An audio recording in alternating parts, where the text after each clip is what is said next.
presented by Capital One. From downtown Toronto, for the first time in 32 years, the World Series comes to Canada. It's one team that everybody saw coming, the defending champion Los Angeles Dodgers, and one that nobody outside of Canada saw coming, the Toronto Blue Jays. Welcome inside, so we've reached the end of the road. We've got a defending champion back in the World Series for the first time since the Phillies did it in 2009. But the Dodgers, for a lot of this season, played around 500 baseball. Then they started to get healthy. They got their starting pitchers back. Postseason got a little bit closer. They took off and have rolled into this championship, trying to become the first repeat champion since the Yankees at the turn of the century. The Blue Jays have made a season out of proving people wrong. This was a last-place team last year, now in the World Series for the first time since they won back-to-back titles in 92 and 93. And you just cannot count these guys out. Look at the championship series. Down 2-0, they come back. Down in Game 7, they come back. Perfectly comfortable playing the role of the underdog, right where they want to be going into this series. Come on in, John Smoltz, the Hall of Famer. You got a team here in the Toronto Blue Jays taking on the Dodgers, who have the best player in the world in Shohei Ohtani, and on the biggest stage you got a guy who got him here with maybe the greatest performance we've ever seen. Yeah, let's talk about that greatest performance. It was one of a kind, and we'll never see it again. Oh, what did he do? He basically pitched 6 innings, no runs, struck out 10, and that's right, he hit 3 home runs. The greatest player had the greatest game at the right time. Oh, by the way, he had 55 home runs and 50 strikeouts during the regular season, so if Shohei Ohtani does anything in this series, capable of what he's going to do, the Dodgers have a great chance of repeating. Dodgers have the best player, but the Blue Jays have the hottest player. Their offense has been awesome, and I don't know the last time I saw a guy as locked in this time of year as Vladimir Guerrero Jr. No, he signed the huge contract. He was struggling at the end of the season, but don't worry. He's on fire in the postseason. He's carrying this ball club, and this ball club's pretty good. Statistically, it doesn't make sense. His average, his home runs, his RBIs, but guess what? Collectively, the team average doesn't make sense. If they stay hot, they're going to make this a great series. And the key for the Toronto Blue Jays is it has to be short outings for the Dodgers starters. They got to get in the bullpen. That's a key for them to win the series. Well, you're coming into this series thinking their offense can't get better, can it? Well, Vlad Jr.'s got his partner in crime back, Ken Rosenthal. Thanks, Joe. Big news from the Blue Jays. Bo Bichette in the lineup, batting cleanup and playing second base. Bichette has been out nearly 7 weeks with a sprained left knee. He hasn't played second since he was at AAA in 2019.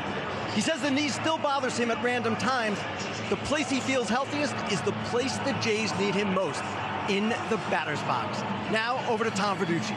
Well, thanks, Ken. In a Dodger rotation of 4 aces, playing under contracts worth $1.2 billion, it all begins with Blake Snell, who is having an historic postseason, allowing just 6 hits, none on his curveball. And tonight, he has the chance to become the first pitcher to win 3 Game 1s in one postseason since Madison Bumgarner in 2014. Blake Snell is the ace among aces. Joe.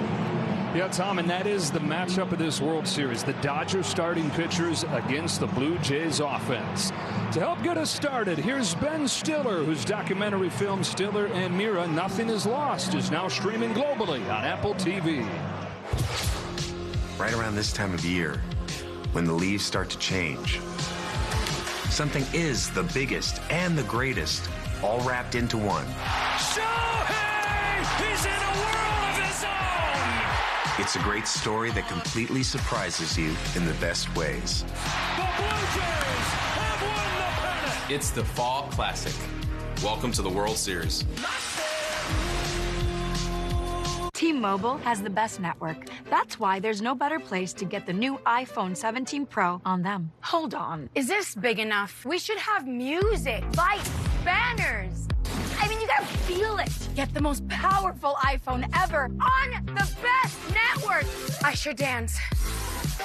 This is big. At T-Mobile, get the incredible new iPhone 17 Pro on us, on the best network. No more coffee for Zoe.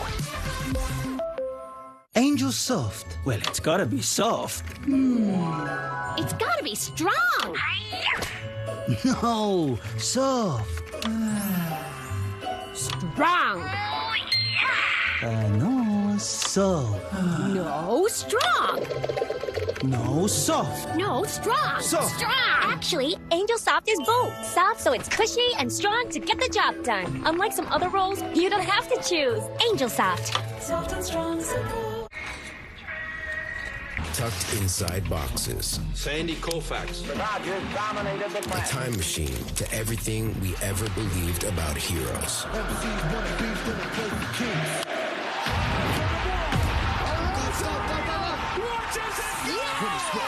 Let's go! History, frozen, framed in the palm of our hand. Have a night, Mookie Betts. It's gone! Complete, utter dominance. He struck him out. He's got a whole country falling in love with him. It's everything we dream of. We chase. We hold on to. The swings that echo.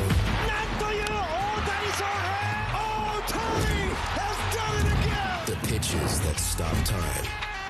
The one-of-a-kind. Shohei Ohtani! With the sweat, the technique. The stuff of legend! The Dodgers and the Blue Jays. The newest edition of the Fall Classic. Don't sweat the technique. A signature that never fades. Where now becomes forever. Junior strikes again! Welcome to Game 1 of the World Series on Fox.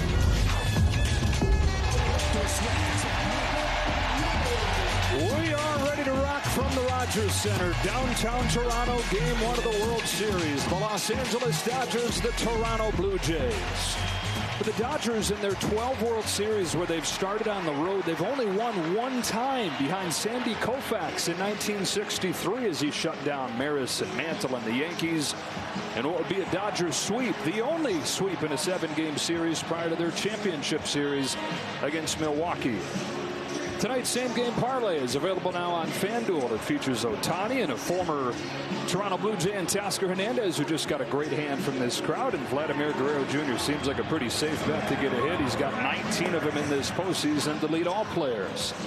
How about this for Game 1 of the World Series? It is Trey Yesavage, who started this season in A-ball. He didn't even get to the big leagues until about a month ago. At 22 years old, he's the second youngest pitcher to start Game 1 of the World Series. You've got to go back to 1947 when a 21-year-old Ralph Branca started for the Dodgers at Yankee Stadium. Go get him, kid. Yeah, go get him with that fastball and that splitter. And the first pitch of the game against Ohtani is going to be very interesting to see what he chooses. The lineup that he faces off with for the Dodgers in Game 1 looks like this. And as you mentioned, it is Ohtani to lead things off. And then Mookie Betts at short, hitting second. Last year's MVP Freddie Freeman at first base, hitting third. The catcher Will Smith bats cleanup. Teoscar Hernandez in right. Max Muncy has hit more home runs than anybody in Dodger history in the postseason. Kike Hernandez and Tommy Edman have both turned it on in October. Andy Pages, 27 home runs during the regular year, second only to this guy right here. Yeah, I would think electric fastball. If you feel like you got a great fastball, challenge Shohei Ohtani because he's going to be ready to swing. And the leadoff hitter has electricity in his bat, to say the least.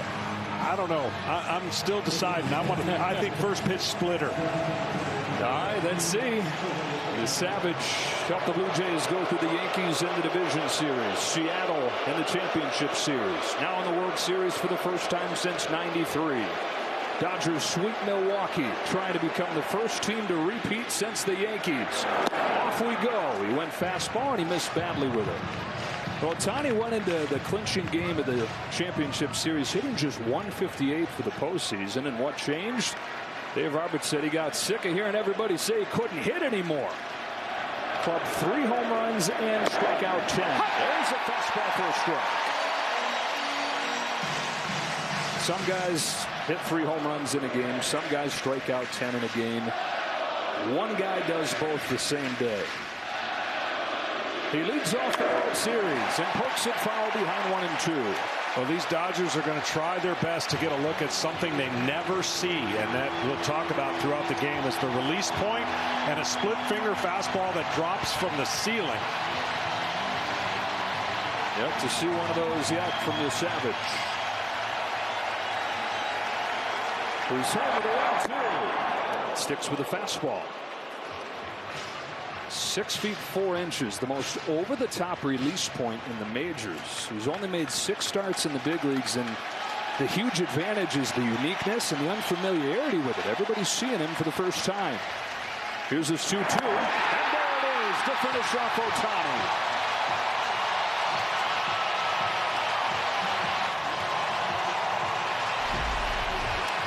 There's the release point, and there's the splitter that drops, and the hitters just don't see this. 7.1 feet at the height of release, and his fastball command is going to be very, very huge against a Dodger team that doesn't expand the zone that often, especially the guy at the plate, Mookie Betts. Dave and Cheryl over there, his parents, perfectly calm. That is Betts taken down and away, ball 1.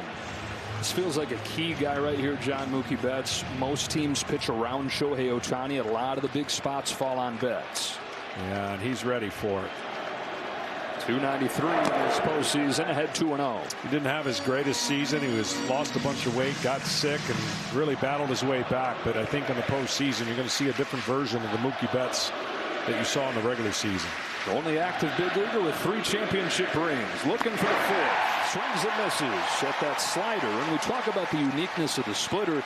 Slider is unique, too, in that it actually moves arm side. Yeah, it's a downward break and doesn't exactly turn the corner. Got the call there. It's a hard pitch for the hitter to recognize, because typically when they see the slider, they're looking for that break away. But see how it holds its plane and goes straight down. Checked his swing. 3-2.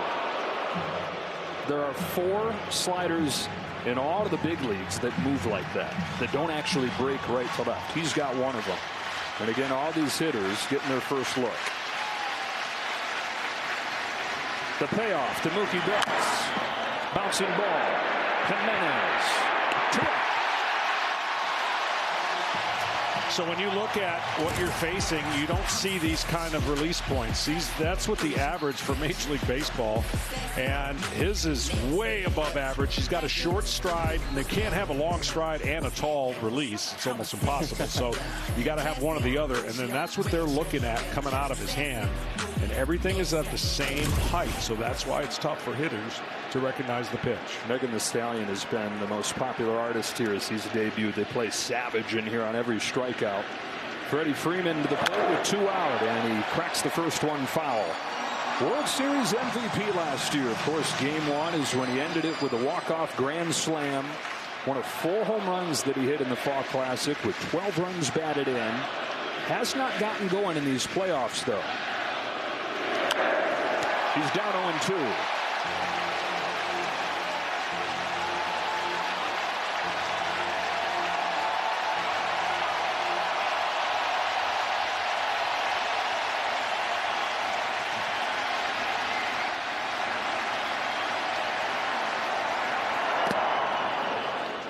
Freddie Freeman loves the ball down, fastball down. So if at any point you get a fastball down that he fouls off, you foul it off with a split. That's going to be tough for Freddie.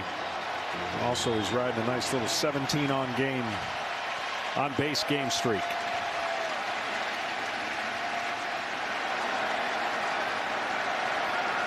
One-two from Trey Yesavage.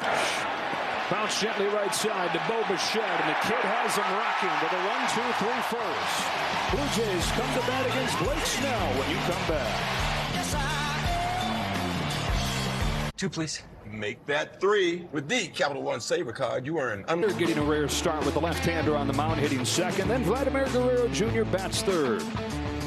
Bo Bichette, his first action in more than a month. Alejandro Kirk bats fifth with Dalton Varsho, one of the 2 left-handers in the lineup. Clement, Straw, and Jimenez with this long lineup for the Jays. It's Blake Snell for the Dodgers, who faced the minimum over 8 scoreless innings in Game 1 of the championship series. The last time somebody did that in the postseason, Don Larson's perfect game in 1956. Game 7 hero leads off. First pitch to George Springer.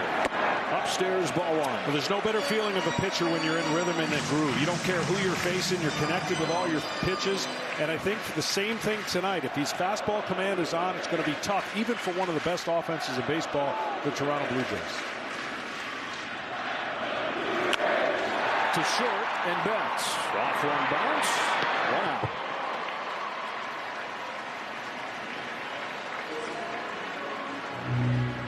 A couple of changes to the lineup in this game. They have not seen much left-handed pitching in this postseason, and so for Davis Schneider, just his 4th start of the postseason, and right into that 2 spot. Well, he's going to need a little better performance than he's had in the regular season against left-handers. You would think that would be his sweet side at the plate, but he has not put enough pitches in play against the left-handed pitchers. He's actually been better against righties. Continues to get most of his action, though, against Snell. Cross takes high from Snell. This is the whole matchup, though, John. It's Snell and the Dodger starters against this Blue Jays offense. While the rest of the teams have hit .218 in this postseason, the Blue Jays have hit .296. Well, he has weapons on the curveball that drops into the strike zone. He'll rarely throw it for a strike when he doesn't want to. Changeup that fades away from the right-handers, and fastball he can pitch to both sides of the plate, up and down. Here's his 1-1 to Schneider. Fastball, get in on him, and a pop up to Mookie Betts. 2 up and 2 down in this first inning. Here comes Vlad Guerrero Jr.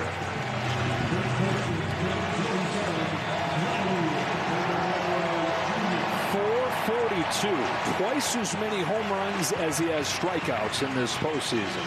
I don't know the last time I saw a guy this time of year look this locked in. Yeah, you're going to have a hard time getting him out up. You're going to get him out down. If you get him out, it's going to be down. That's the pitch right there. You got to get the changeup away, and you got to get the fastball in to just keep him guessing. If you stay in the same area, there's no chance you're going to get him out consistently. Franchise face delivering high a dream of for a guy that signs the big contract, $500 million deal that started this season, kind of reignited hope around the Blue Jays coming off that last place finish. Season that starts with a big contract, ends in the Fall Classic. The 1-1 from Snell. A little high, ball 2. Yeah, you saw they were trying to get him that pitch in. He did not. So the hitter doesn't know unless he can look back after the pitch and think that that pitch was in. He just thought maybe that's going to be up. Establish in, change up away. On a 2-1, Guerrero takes in the dirt, and that's been the whole thing watching him. If you're out of the zone even by an inch, he's not budging. No. You come in the zone and he's hitting it a mile. Yeah. A spinner right here in the middle of the zone, he'll launch a ball. A pitch away, he'll take it to right center. Change up, taken for a strike. Come on back. 3-2. 2 changeups perfectly placed. And in a 3-1 count, you can just sit there and kind of spit on it as a hitter. Now you got to be aware that he's hit that spot twice. Snell kicks and fires a payoff. Guerrero chops it down the line foul. He threw a career high 38 of those changeups against Milwaukee. He said that he felt like the Brewers were on his fastball, sitting on that, and so he goes to the changeup, but varied the way that he threw it. He threw it as hard as 89. He threw it as slow as 79. Yeah, it's just good touch right now, and his mechanics are so locked in, and that's why it's fun to be a pitcher when you're feeling like this. I mean, right now he's already hit every quadrant on Guerrero in this at bat. Another payoff. Taken for ball 4, and the Jays have the first base runner of the game. And how about the ovation you're going to get right here?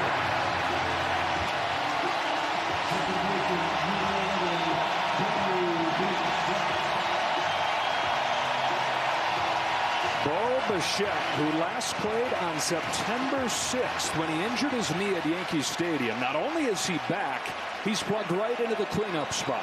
John Schneider said you could call him in the middle of winter and ask if he's ready to hit, and he said, you betcha.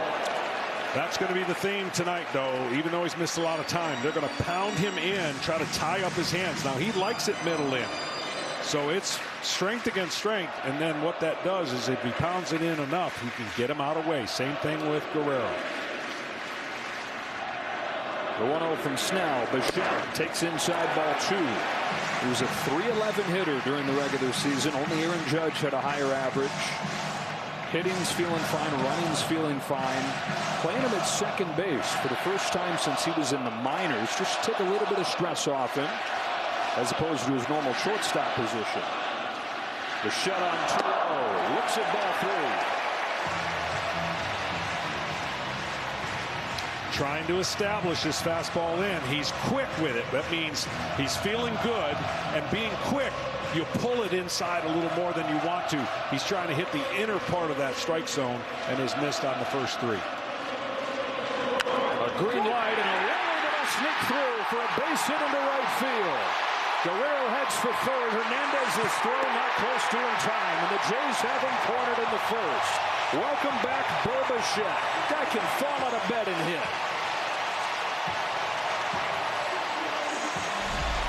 Typically 3-0, you might think about pulling this ball, but he saw a side of the infield that was wide open, and he gets a hit. And right away, the theme again for this series: runners in scoring position, 2 outs. They do it all. They score a ton of runs with 2 outs. They score a ton of runs with runners in scoring position, but they're facing some nastiness for the Dodgers starting pitcher. One-of-a-kind catcher of the Blue Jays right here, Alejandro Kirk. First and third, 2 out. First inning of game 1. Snell continues to be around the zone in the fastball. Well, he needs the top of the zone for the fastball because he pitches so comfortably up there, and he hasn't gotten any of those calls yet. That one right there could have gone either way. Really dangerous high fastball hitter right here in Kirk. Fan favorite. Fouls it off, and it's 1-1. Unofficial captain of this Blue Jays team. More than once, Alejandro has been stopped by stadium security on his way in and visiting parks. They're saying, what are you trying to do getting into the clubhouse? Well, I'm a player. I'm an all-star player. Might not look the part, but the dude can flat out play. Trying to get the Jays on the board first. He's ahead 2-1. Rushing his fastball just a little bit. Trying with, and this is a good meeting right here by Will Smith. Just getting him to relax a little bit. Look, a week off and longer for this pitching staff since they won. Old school, John. We're throwing it back the way these Dodger starters are going deep into games. 7 innings after 7 innings. Got a complete game thrown in there. The first one in the postseason in 7 years. Meanwhile, the Blue Jays, the highest average team, the best bat-to-ball team. Don't let that make you think these are a bunch of slap hitters, though. They also lead the majors in home runs in this postseason. Yeah, they do it all. And listen, when you don't swing and miss a lot, you put the pressure on the other pitcher to make great pitches. Now, you can make great pitches and get quick outs and go deep into the game against this offense, but you better make great pitches consistently. Snell gave up just 1 base runner against the Brewers in game 1 of the championship series. Already a couple here in the first. Ball 3 on Kirk. A left-handed batting Dalton Varsho's on deck. So you're being careful right here with Kirk, knowing you got lefty-lefty kind, or going right at it? Absolutely careful. Absolutely. The lefty should be a tough at bat against Blake Snell. On 3-1, Kirk fouls it off. 3-2, center cut curve.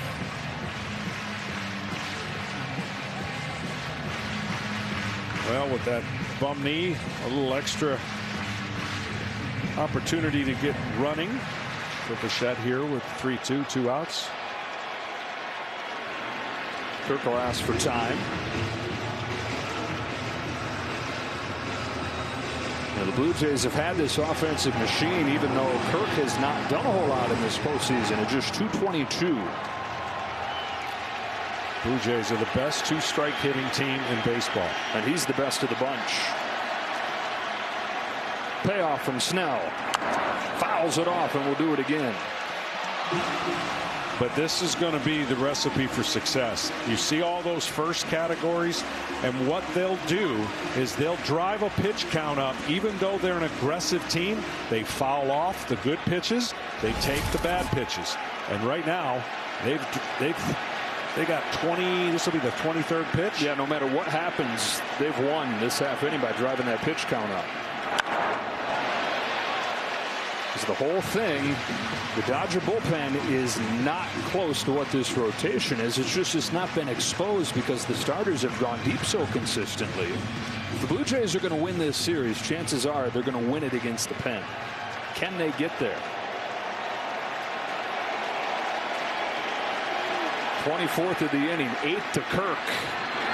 Is shot down the line, peeling, foul.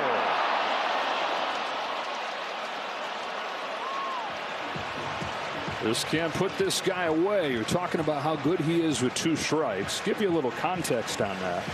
The league average with 2 strikes is 170. Alejandro Kirk, 270 with 2 strikes. Most guys would take that average, period, regardless of count.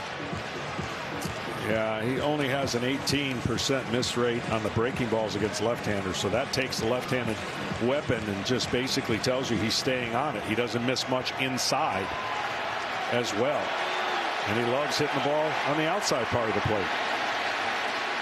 On the 9th pitch, Kirk takes ball 4, bases loaded.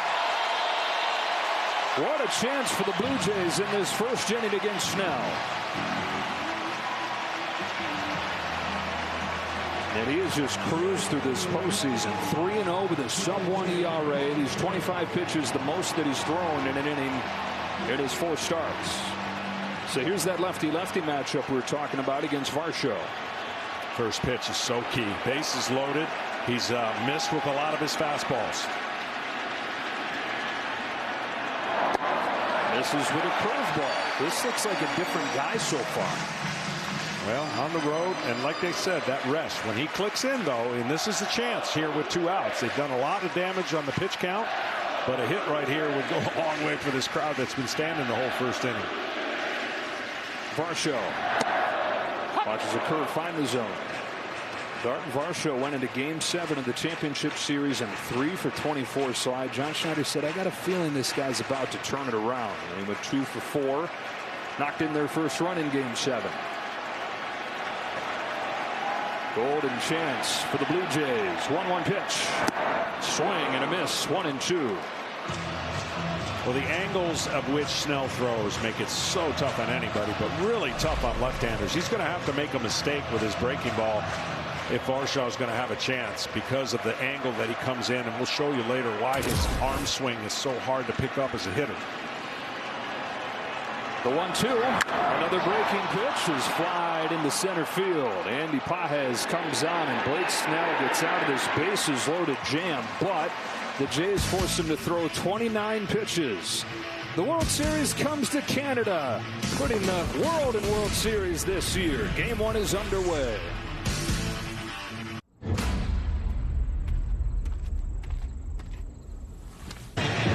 The Dodger catcher had a career year, hit .296, was an all-star, but then he injured his hand in early September and missed the last month. He's come back, he's collected his hits, but no pop in there. It's been all singles in this postseason. Fastball misses, 1-0. This could be a tough at bat for Yesavage, and I don't think you could say that so far on anybody the way he's throwing, but good right-handed hitter against right-handed pitchers. 2-0. When you have an arm side guy you're facing, you want that guy to be a little more aggressive. Well, Will Smith's not aggressive. He does a good job commanding the zone, so you got to come to him. This whole Dodger lineup really good at being disciplined. Yesavage in his last start, I was against the Seattle team, opposite end of the spectrum, extra aggressive. But the Dodgers have always prided themselves on not chasing, not going out of the strike zone. On a 2-1, Smith lays off. Now Trey Yesavage, it's only 6 starts, but if he had enough data in there to qualify, he would have the highest chase rate of anybody in baseball. So he's relied on teams to be aggressive. His 3-1 is taken for ball 4. The Dodgers have their first base runner on a leadoff walk from Smith. Power Player is sponsored by Salesforce. It's not supposed to go like this. Trey Yesavage started his season in front of 328 fans against the Jupiter Hammerheads. Now he's pitching in the World Series, and they asked him, are you living your dream here? And he shook his head and he said, I don't know how I could have ever dreamt of this. Not this fast. First round pick just last year. A-ball to the World Series in 1 year. He's downstairs with his first one to Hernandez. And again, this will be a test for him because the Dodgers don't expand the zone. And his fastball's not as electric as we saw in the first start of the postseason. He's got a couple fastballs that have cut at 93, 94. It's not that the velocity is everything, but you can just tell he doesn't have that fresh arm to let it go and let it eat, and that is going to be concerning if he doesn't command that early and go to his off speed. So much of the chase comes after you establish that. Finds his zone with a slider. So I would, just watching him right now without knowing anything, I would say he's going to be more off-speed dependent right now based on what I'm seeing out of his fastball. Then you would like him to be, especially. That was the least that he's used his fastball in this rookie season against Seattle. Sliders in for strike 2. They got away with it with how aggressive those Mariners hitters were.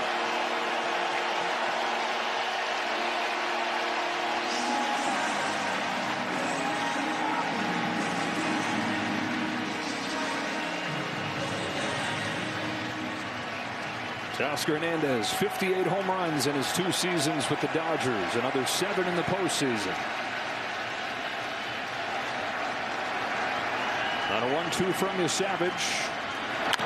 Bounces one left side to second for 1. Bichette to first, not in time.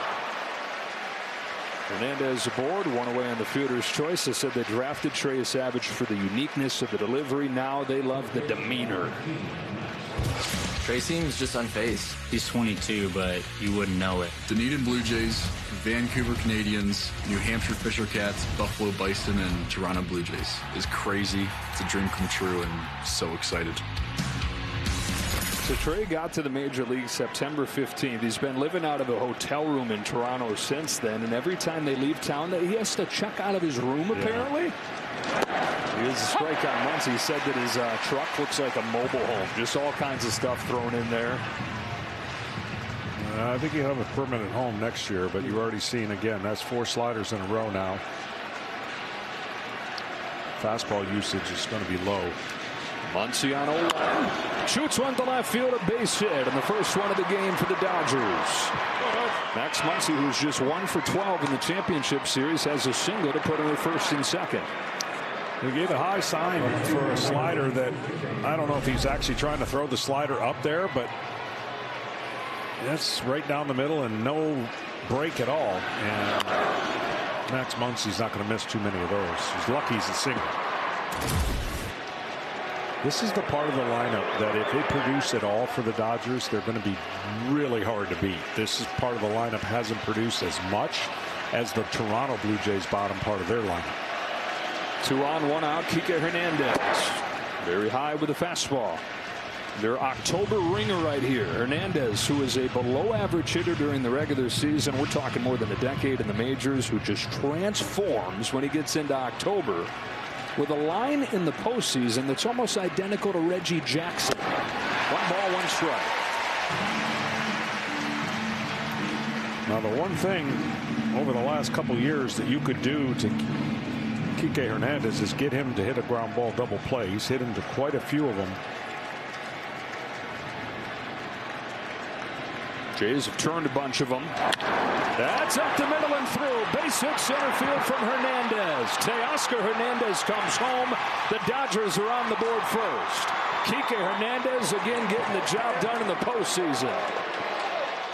And it's the bottom of the order for the Dodgers, getting the game's first run. Another slider over the middle of the plate. You cannot live there with the Dodgers. You cannot. And he's going to have to make an adjustment. When the Dodgers realize he doesn't have his fastball or not willing to go to his fastball a lot, they can sit on the off-speed pitches. And what a swing right there. Blue Jays had bases loaded against Blake Snell, could not cash in. The Dodgers, half inning later, have the game's first run. And Tommy Edman taken inside for a ball. Tommy Edman is a switch hitter that occasionally, very occasionally, will bat righty-righty, and he does that here to try and take away that splitter. It's only the 4th time all year that he's seen a right-hander from his side.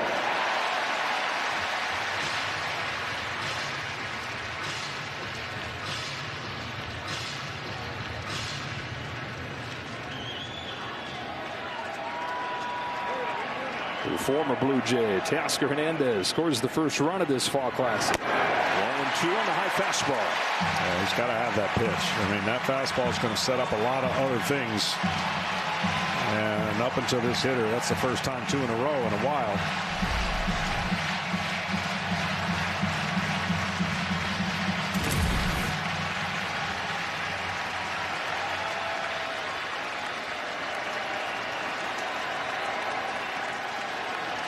Muncy at second, Kike Hernandez at first. And a 1-2 from Trey Yesavage in the dirt, count evens.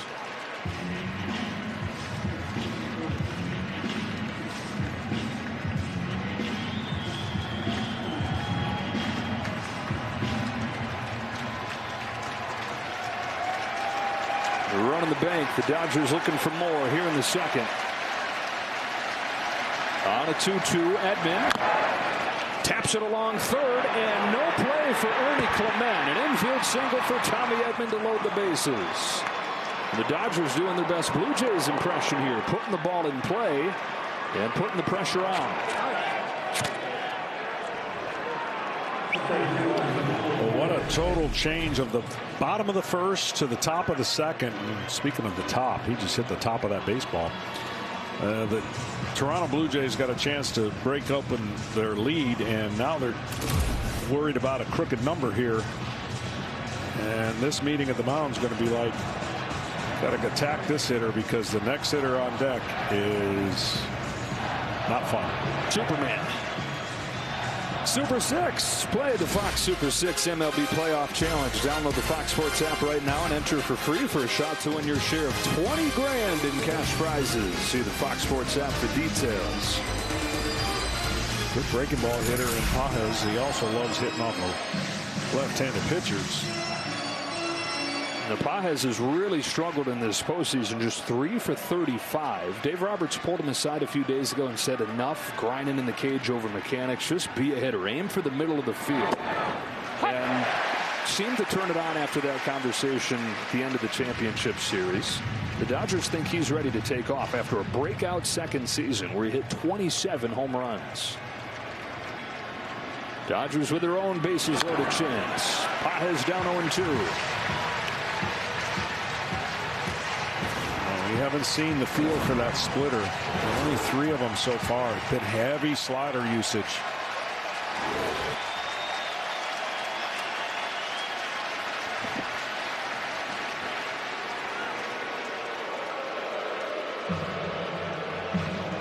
Pajes looking for his first hit with a runner in scoring position in these playoffs.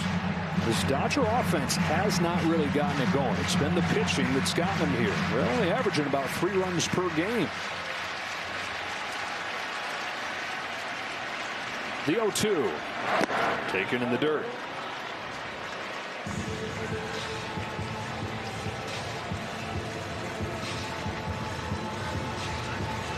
A walk and 3 singles in the inning. Ohtani looms on deck. That's the only guy that hit more home runs than Pajes on the Dodgers this year. The 1-2 popped out of his hand and the count evens. So Blake Snell's bottom of the first has become Trey Yesavage's top of the second. Already 23 pitches thrown.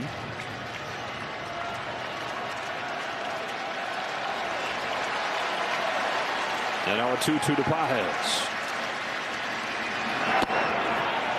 Misses downstairs and misses his spot even worse. This field right now is not connected, and it's showing. Normally in the 0-2 count, the hitter would have been put away already. I understand the Dodgers are a different team, but mechanically he is just not connected with his release point. 3-2 on Pajes. Nowhere to put him with Ohtani on deck. Here it comes. He struck him out. Slider gets Pajes 2 away. Well, he saved his best slider that really took off down.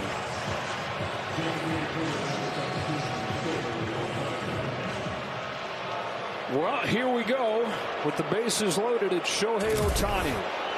Struck out with a splitter his first time. Fastball sneaks by. Got to crowd Ohtani, and you got to get him up out of the zone. Don't leave one mediocre in the zone. 55 home runs during the regular season. On the 0-1, he takes a slider down. 1 ball, 1 strike.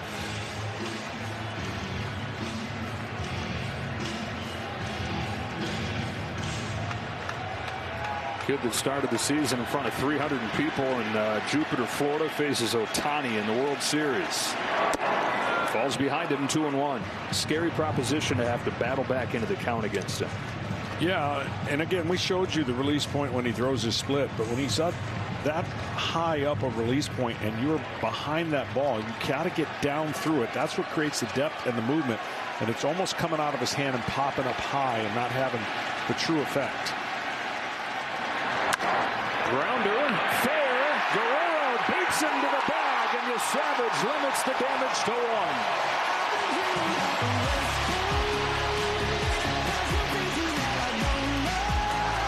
Rainmaker AI and by FanDuel Sportsbook. Play your game. Inside the CN Tower, up there 1,800 feet in the sky, 553 meters. Win in Rome. Dodgers in front, 1-0 here in game 1. At the bottom of the second, Ernie Clement takes a strike from Blake Snell. And yeah, we talk about the stars at the top of the lineup, John, but what really has to be exhausting to face him is you get down to the 7 spot and you got a guy like Ernie Clement hitting .429. They've been collectively one of the most impressive lineups I've seen go through really good pitching staffs. New York, 3 studs. Seattle, 3 or 4 studs, and made them all look human. 0-2 from Snell. Is hooked into shallow left field and a base hit, and that's what he's done all postseason. Swings at everything. It doesn't matter if it's in the middle. It doesn't matter if it's a foot off of the ground. Ernie Clement's not met a pitch he didn't like. Fox Foresight, powered by Google Cloud. Taking a look at this Blue Jays offense. There's Clement on there with a .429 average. You've got Vlad Jr. with his power. Springer, his heroics out of the leadoff spot. I mean, this pitch is almost on the ground. That's what happens. You make contact, good things can happen. And they have followed this script from spring training, adopted it as a team collectively. That's a strike on Miles Schrag. It's his first start since game 2 of the division series. As the Blue Jays have gone from last place last year to first place in the World Series this year, the offense, the biggest reason why. They were 23rd last year, top 5 this year. With that bat-to-ball pesky approach.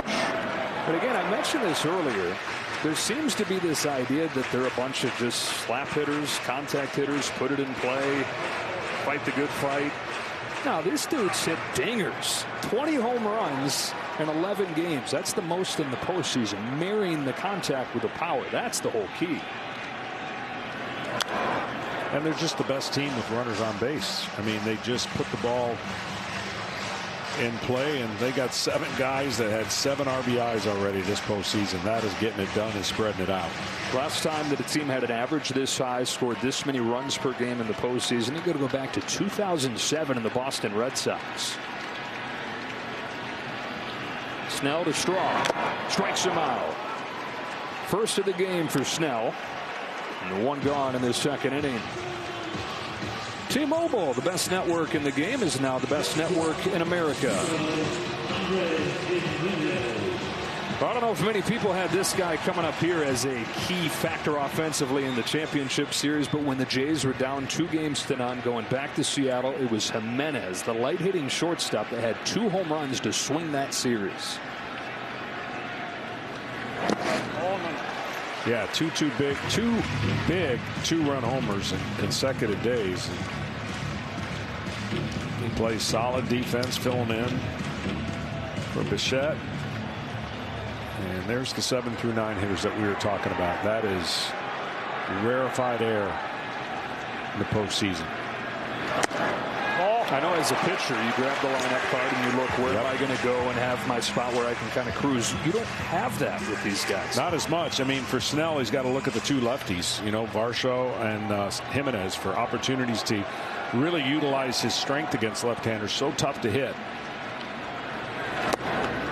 And he can mix in all those breaking balls that I was talking about. That he just got such an arm swing and an angle that comes out of his glove.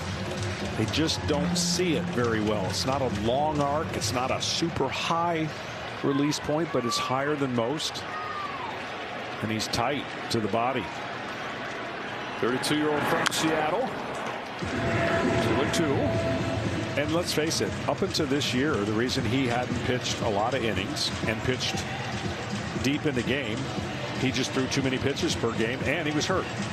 So now that he's healthy and now that he's connected, when he doesn't throw a ton of pitches, he's going to go deep in the game, and he's proven it what he's done already in the postseason. He said in Tampa Bay early on in his career, he got by on talent alone. In San Diego, he watched Yu Darvish go about his pregame preparation, fell in love with that side of it. And then it all came together for him last year in San Francisco. Check swing, hit the bat at strike 3. That's a foul tip for strike 3.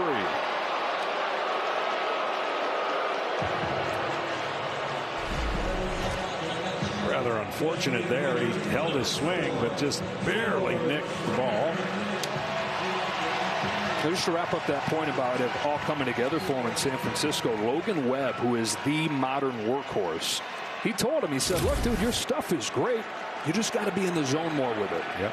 And he's put that all together this year. Springer with a cue shot to first. Freeman has no play at second. Turns and throws to first. It's not in time. Throw to third. They got him. Wow, the ball getting tossed all over the diamond. First, Freeman looks to second. Then he goes to first. And back across the diamond for a second. They're looking like a high-level Little League game. But they get Ernie Clement and Blake Snell with an adventurous first couple innings, but no damage against him.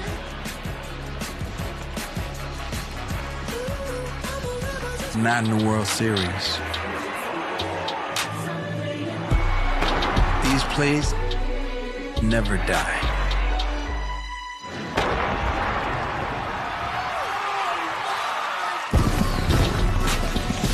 That's how legends are made.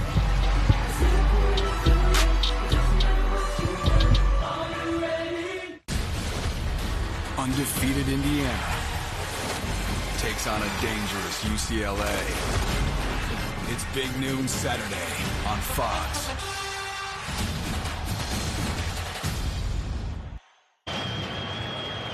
.22-year-old out of Boyertown, Pennsylvania, Trey Yesavage, who grew up on the family farm, was drafted last year. Starting game 1 of the World Series, home to Mookie Betts to open up the third, and he misses with his first pitch. He's now made more starts in the postseason than he has in the regular season in his career. Saw him carve through the New York Yankees, strike out 11, 5+ no-hit innings in his first start. 1 good, 1 bad against the Mariners. This is as kind of off and flat as he's looked. Yeah, his slider percentage is almost doubled, and the fastball command and velocity is down. Ball. 2-1 on Betts, and we check in with Ken Rosenthal. But Joe, Trey Yesavage is doing something tonight he is not accustomed to doing, and that's pitching on 4 days rest. This is his 29th start as a professional, minors, majors, postseason, and only his 5th on the standard 4 days. And if this series goes 5 games, he presumably would be pitching on 4 days again. It's a lot to ask. I mean, it's a lot to ask for him to come up in the middle of a division race. It's a lot to ask to have him start postseason games. He's been up to the challenge every time that they've asked. Just there's only so much in that tank, and he's issued his second leadoff walk. You know, the look at that play that ended off the last inning here. A lot going on. Yeah, Snell's got to go over, but then the awkward throw from the angle, and then he didn't lose his mind and was aware to throw the ball to third, and a perfect throw and an easy tag. It's hard to find the bag going backwards, but you don't anticipate your first baseman being almost by the mound to throw you the ball. Freddie Freeman fouls off first pitch. And that's because he went towards second to make the throw, which would have been easier on Freddie, but nobody was covering. So the next best thing happened. Knight made that out at third to finish off the inning. Freeman, who grounded out his first time. We asked Dave Roberts before the game, where is Freddie with his swing? And he said, fine, but I never worry about him. Even when it's just fine, you can always count on him. I mean, look at the World Series last year when the guy could hardly walk. Hadn't hit a ball out of the infield in like a month. And then suddenly he's Reggie Jackson. 4 home runs, 12 RBIs, a World Series record.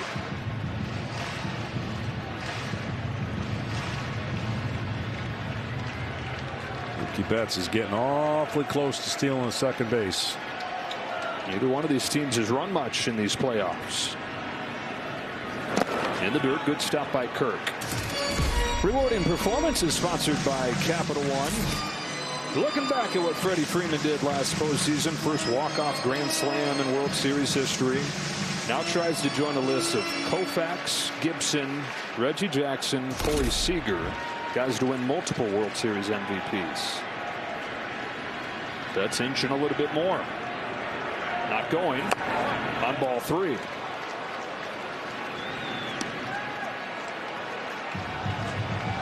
Freeman, 36 years of age in his 16th year in the major leagues. Won it all with the Braves in 2021. Second ring last year. 9 straight All-Star games for this guy. And it's back-to-back walks to open the third, and John Schneider's got to start to think about how soon he wants to get that bullpen going. Absolutely. Not only is it hard to hit with his release point, but the biggest knock and why you don't see a lot of pitchers throwing like that, it's hard to command. And that command gets him in trouble. It's the only thing that'll get him in trouble. And you can just see right now, fastball is not confident. The split we haven't seen. We've just seen a lot of sliders. And so now Will Smith, who drew the first of the 3 walks that he's issued.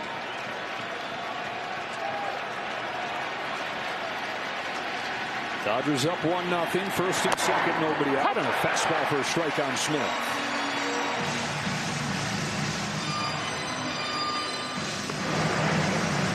Bullpen does get going. That's Fisher. Neither one of these bullpens is strength for these teams.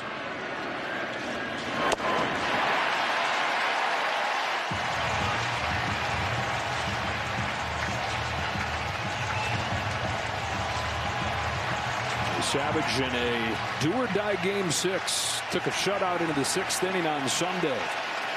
Got the win in that game to extend their season. Digging deep here in game 1 of the World Series.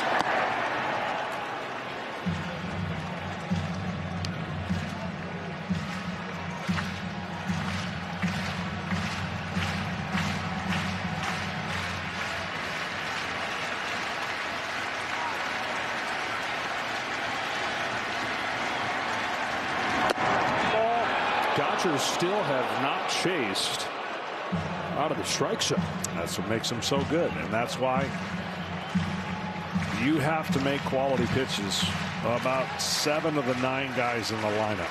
There's a couple guys that they definitely will chase, but majority of them don't.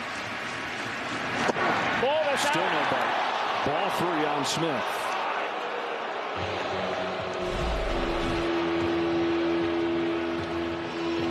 Ball's outside. I mean, if he had a feel for his split, this would be the time to break it out. But we have not seen that pitch as much. Came into the game, opponents were 5 for 42, 24 strikeouts against his splitter.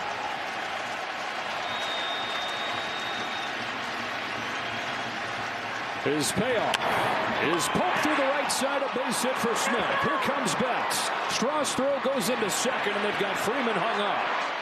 Here comes a tag from Clement. We're running back to the bag. It is 2-0 Dodgers. Will Smith drives in Mookie Betts and heads into second there with Freeman tagged out for the first out of the inning. Freddie with a rare base running error. And this is just, again, good hitting by a Dodger team that has really put Yesavage in a tough spot. And Freddie went past the bag thinking there might be a throw home, but it wasn't. And this is a good play by throwing it right to second base, and now he's stuck. It's been an edge for the Blue Jays, and every series they've played in, the defense really good, has been all year.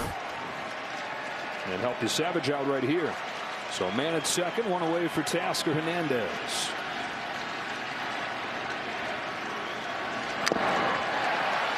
Hernandez, I think, got the loudest cheer for any Dodger during the pregame. Guy that they still love around here. Spent 5 seasons with the Jays. And Vladimir Guerrero Jr. has given Teoscar Hernandez a lot of credit for bringing him along when he got to the major leagues, mentoring him.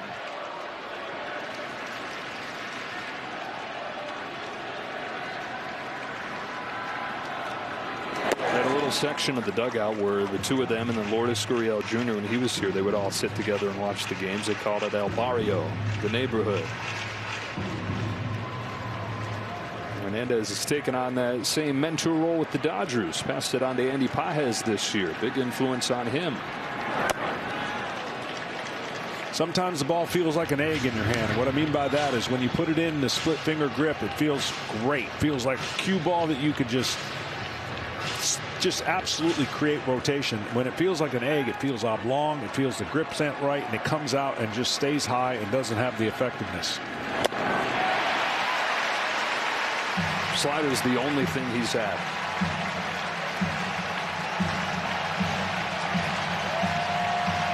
As many balls as strikes.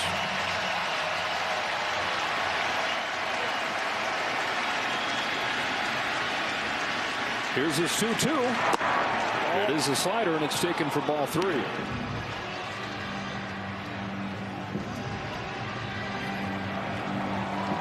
Fisher's ready to go in that Blue Jays bullpen. John Schneider really like to avoid having to get that door swinging open this quick.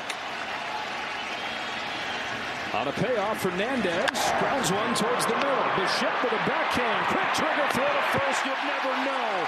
He's never played there in the big leagues. That was such an outstanding play. You know he's got to be a little careful. And we talked about his knee. Running won't be the big issue. It's these kind of plays. You see the effort. You see the throw. And a big out. John Schneider said, I know he can do it, and he knows firsthand from having managed him in AA back in 2018 when he played a little bit of second base. That was the last test for him. How did he move around taking grounders at second the last few days? And they said, good enough. Smith at third, Muncy with 2 out, takes a ball. Singled his first time. Longest tenured Dodger position player right here. Only Clayton Kershaw has been in the Dodgers longer than Max Muncy. Who would have thought that when he first came to the team after the Oakland A's cut him loose? He's hit more home runs in the postseason than any Dodger ever. One of them ended the longest postseason, longest World Series game ever. 18-inning Game 3 in 2018. You're still catching up on rest and sleep from that one.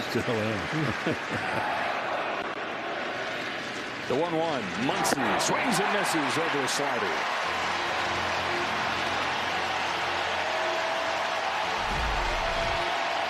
I'm going to tell you something right now. If he can find a way to get out of this inning and only give up 2 runs with all the runners and all the pitches, I'm sure John Schneider would welcome that. Got evens 2-2. Got to notice right away the fastball forced down, trying to force velocity. Sometimes that's what happens. You pull it down. It's freedom that allows his fastball to explode at the top of the zone.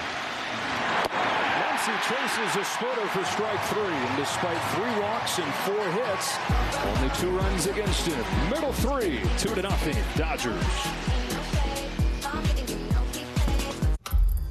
Always thought you'd been. No, I think they made a pretty good adjustment there, second and third inning. Just the walks, leadoff walks the last 2 innings. You know, it's going to come back and get you against this team. But overall, I think he's handled himself well. Pitched out of a couple jams, making big pitches right now when he has to. Why isn't he throwing more splitters? I think some of it is their lineup with the right-handers there in the middle. Didn't look like he had a great feel for it, to be honest with you. Some that were, more up in the zone than we're used to. Really good one there to Muncy to end that inning, but hopefully he gets a feel for it going forward. All right, for people who have not seen your team play, what would you tell them? We've got a bunch of baseball players, you know what I mean? They're all pulling for one another, and they understand their role and how they kind of fit into the team. So we got to keep the pressure on Blake here. I like the way we've come out, got his pitch count up a little bit. Got to keep getting guys on base. But as far as the team, we're gonna scrap and we're gonna claw. These guys are not gonna give in to anyone at any time. And we got a long way to go today. John, thanks a lot. Joe, back to you. All right, Kenny, for those of you not fluent in baseball talk, when he says we got a bunch of baseball players, that means grinder types that have had to work really hard to get here, might not hit it a mile, might not be the fastest or the strongest, but really good at the little things. Like this guy right here in Davis Schneider, who's a 28th round draft pick. now hitting second for a World Series team. He's down on strikes here for the first out of the third, and there is that changeup that Snell rode against Milwaukee. Well, for Snell, I thought he was rushing early, and by rushing early, that means you get out in front, get head movement, and your pitches are off. And if he could stay back and do the things that makes him elite level, then he's going to be fine, and he can pitch deeper into this game. Guerrero, who coaxed a walk out of him in the first inning. No matter what way this game one goes, we may look back to that bottom of the first inning as the key one. If the Blue Jays win it, you can look at that and say, well, they ran Snell's pitch count up in the first inning. If they don't win it, you look and say, what a missed opportunity, leaving them loaded against Snell.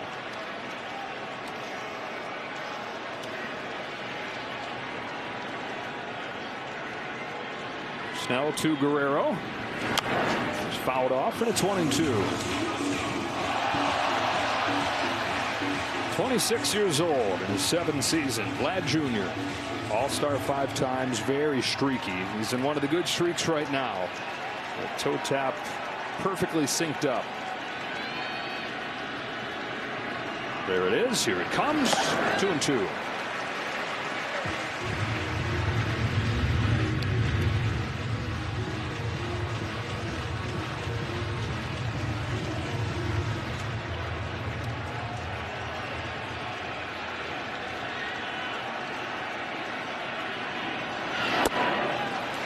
Full count.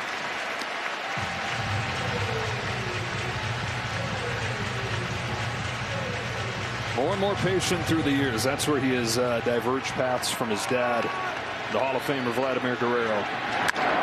He would swing at everything and hit just about everything. Vlad's waited for his pitch, and he hits everything too. That's an impressive at bat. 0-2 to 3-2 to sitting on that changeup and smoking it through the hole between short and third. That's just hitting at its best. Keep your hands back, get the bat flat through the zone, and hit it hard. And that's something he does very well. He hits it hard. Dad at 449 Major League home runs, 318 career hitter. Never won a World Series though. Bichette swings and misses at the high fastball. Vlad Jr. said he wants to win a ring and give it to his dad and say, this is yours. I wouldn't be here without you. And everything you taught me, those big league clubhouses through the years. Vlad grew up at his hip. Roller to first, and Freddie Freeman to go to second one. Back to first, they turn two with a jump throw from Betts. And after 3 innings in game one, the defending champion with a 2-0 lead.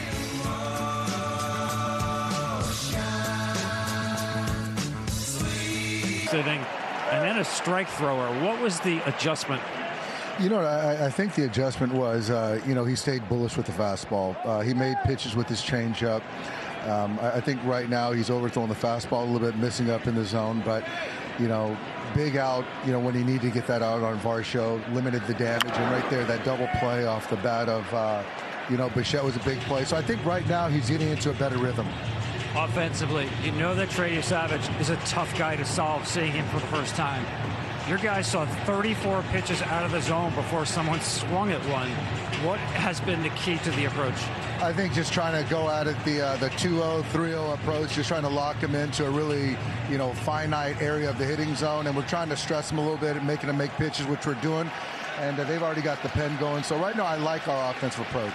Thanks so much, Dave. All right, TV. It's Kike Hernandez starting this fourth for his Dodgers, and he's down swinging over a slider. Strikeout number 4 for Trey Yesavage. Well, he has to arc a little bit to throw it at 7. See that arc in his head? And when he arches his back a little bit better, he gets into a better position to break that slider down. When there isn't that tilt and there isn't that arc, the ball has no chance to break. And that's the downside of throwing it at that release point. And the upside is it's just tough to hit. So if he can get the fastball back in his game, I don't know how much longer he's going to be given to get his fastball back. But that's been the issue tonight. Tommy Edman here, base is empty and 1 away. It's hit way up there, back another play, ball and a strike. It's probably going to be 2 more hitters for me. You got Edman here, Pages on deck. After that, Ohtani, and the left-hander Mason Fluharty, who's the guy they have earmarked for Ohtani in this series, is ready. Run in the second, run in the third. A 2-0 hole for the Jays, but got to feel like could be worse. 7 base runners for the Dodgers and only those 2 runs. Well, when you're looking at when he's good, I want you to see if you think you could hit this pitch when it comes out. Fastball release point, split release point. Get ready for the fastball. Nope. And you're going to see this dip and this drop that is so deadly that when he's connected with his fastball and he throws that split finger, the left-handers have no chance. Secas 3D powered by Google Cloud. Here he comes to the 1-2 pitch. And that is why Tommy Edman, even though 99% of the time would choose to hit left-handed, goes to the other side because he doesn't throw that splitter as much to right-handed hitters. But eliminate his best weapon. Out of the 1-2. Over the top of a slider. Throwing that pitch more than ever tonight, and he's got his 5th K. Well, he's trying to rally to show his manager that maybe I got it back. Maybe I got that release point. I got my slider going. We're going to find out because in 2 hitters is Ohtani. Stat Dave, he made his debut, Trey did, at Tampa Bay in a minor league stadium where the Rays are playing this year, and Dave was sitting right behind the dugout. John Schneider said it was like they were at a summer ball game listening to a dad. Here's a high fly ball to deep right center field. Strauss back. Edge of the track gets there. Yesavage with a 1-2-3-4. We'll see if he's allowed to continue. Look out, 'cause here I come. Ready to lose weight? Think Wegovy.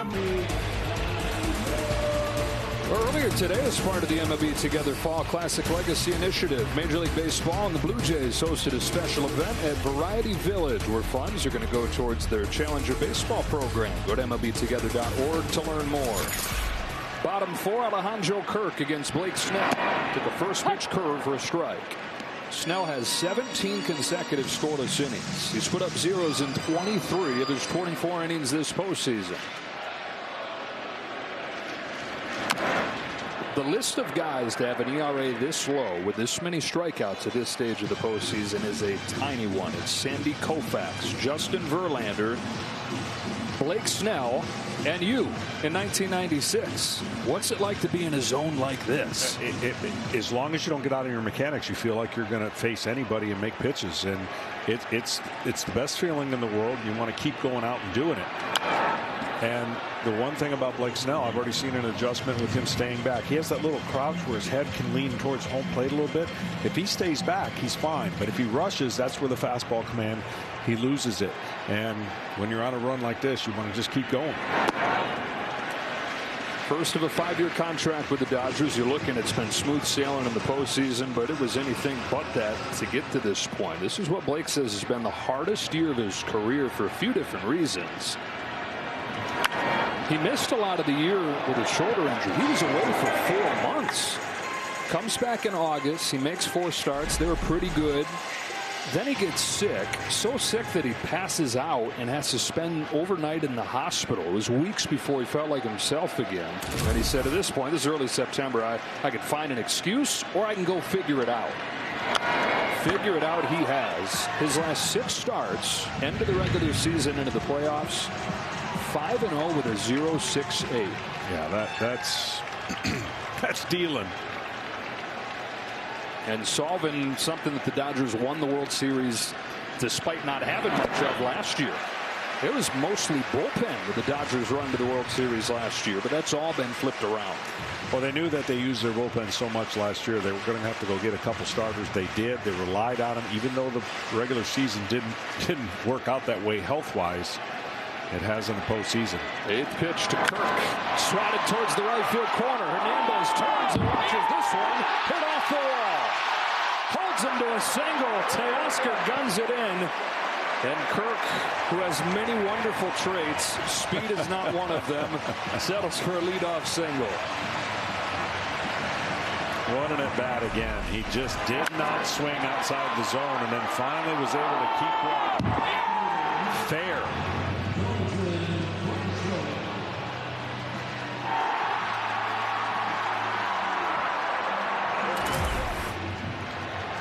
Jays fans are saying, wait a minute, we watch you streak in from second to score that run in the championship series. What we got? Varsho in the air to center field. Pages going back, turns, watches, and it's gone and tied. Dalton Varsho locks game one.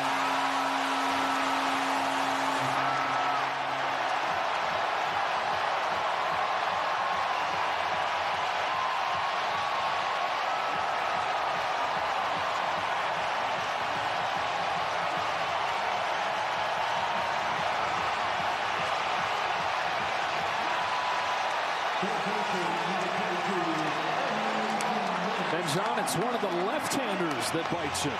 Yeah, he just guessed right. First pitch fastball, and he let it eat. That jacket has gotten a lot of use in the postseason. They hope it's going to extend well beyond what the stitching in that thing holds it apart. But that first pitch fastball, he just went and attacked. Straightaway center, no doubt about it.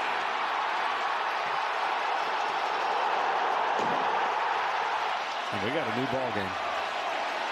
First home run that Blake Snell has given up to a left-handed hitter all season. Tied at 2 in game one. Ernie Clement sends the first one he sees into center field. Pages calls out Hernandez. Wow. Well, all the pitches that they were seeing, this is the first one on the first pitch. And that couldn't have been better timing.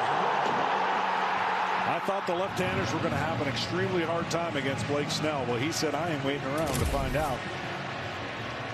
And a snapshot of this Blue Jays offense right there. Grindy out at bat where he couldn't put Alejandro Kirk away. And then the power.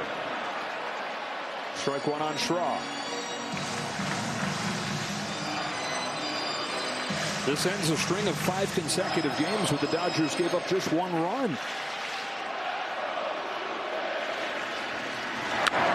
Straw to left center. Pages and Hernandez. It's Hernandez streaking by there to make the catch.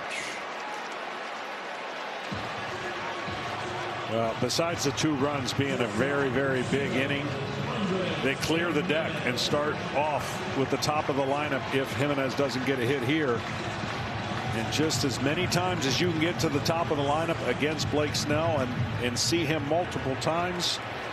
Think about it. He goes 8 innings and the leadoff hitter might get 3 at-bats. Ball on Andres Jimenez.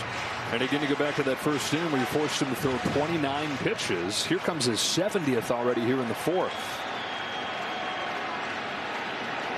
Jimenez, who struck out his first time, fouls this off 1-1. Yeah, we got Springer's going to have his 3rd at bat here in the 5th inning. And they'll take that if you had said that was going to be the case.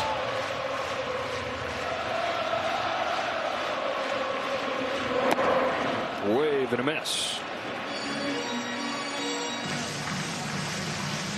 Top of the order for the Dodgers due up in the 5th inning.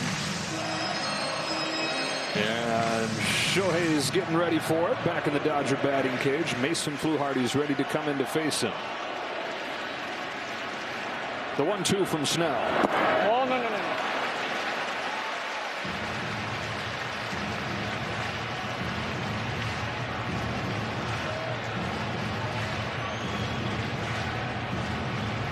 I wouldn't think there'd be another fastball thrown to Jimenez here.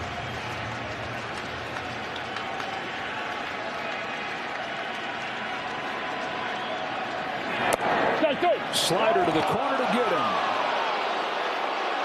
Brand new ball game though in Toronto. It's Dalton Varsho off of the batter's eye in center field. 2-2, and we're back after a word from your local Fox station. With Straight Talk's Real Unlimited data, say yes to unlimited. Capital One in the first World Series game here since Joe Carter's walk-off in '93. Top of the order for the Dodgers. Shohei Ohtani takes a strike from Mason Fluharty. You got to stay out there. Don't leave anything middle in. The homers he hit off of left-handers are breaking balls that stay in and don't catch the outside part of the plate. Fluharty, a rookie, gets a chase, 0-2. That's what you got to do. And he's had more strikeouts this year than usual. And expand the zone way up or way out. And don't leave it middle in. So Fluharty in this rookie season got one save. It was at Dodger Stadium back in August, and he struck out Ohtani as part of that. They're short on left-handed options out of that pen. The top one right here. Both of these bullpens concerns. 5.50 ERA for the Jays bullpen. That's a great curveball right here that just tried to get him to bite.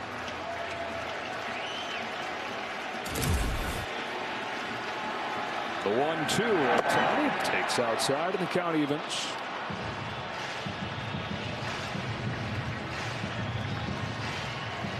Ohtani's 0 for 2 in this ball game after his epic clincher in the championship series when he had about a quarter mile of home runs. Strike 3 to the knees. Fluharty strikes out Ohtani.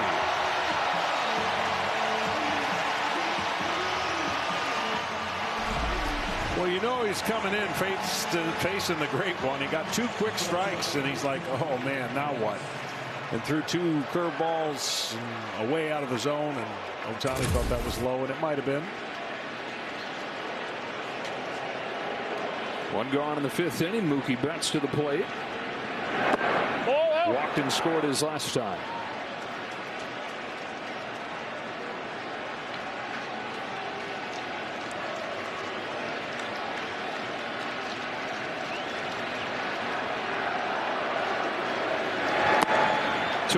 Considering the stuff he had tonight, Trey Yesavage has to feel pretty good about this. Oh, my goodness. 4 hits, 3 walks, 5 strikeouts, and that 2 earned runs could have been 6. So he did a great job keeping his team in it. Tie game.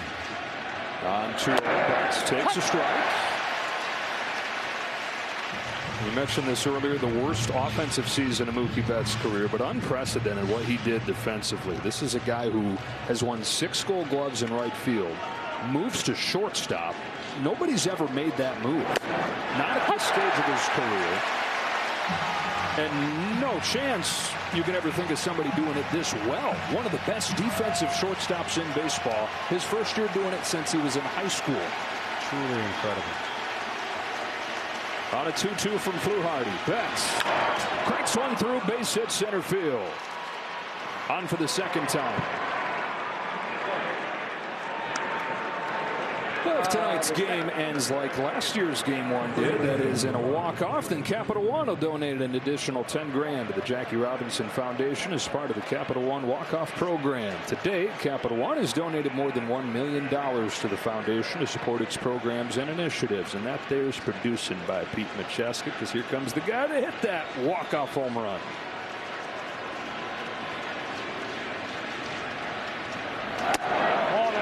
Ties him up, but he lays off.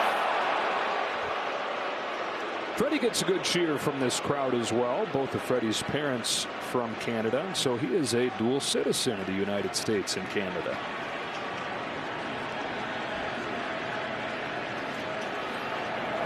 His dad, Fred, is from Windsor. His mother, Rosemary, was from Peterborough. Rosemary passed away of skin cancer when Freddie was 10, and he says that every time he comes here to play in Toronto, he says, I have this feeling that I'm just a little bit closer to mom.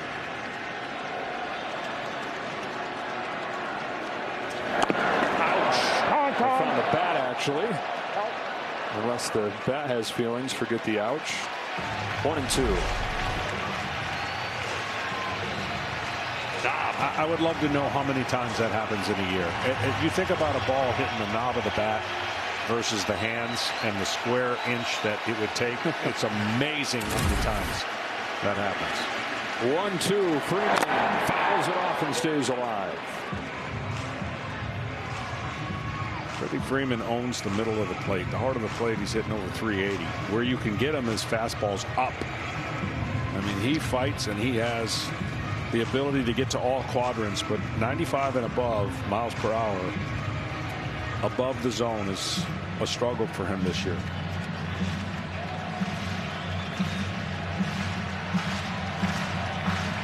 It's about the only thing that he struggles. One of the great hitters of the generation. Another 1-2. Another foul, and here's Freddie in his own words. Canada is special to me and my family, and both my parents were born and raised here in Canada.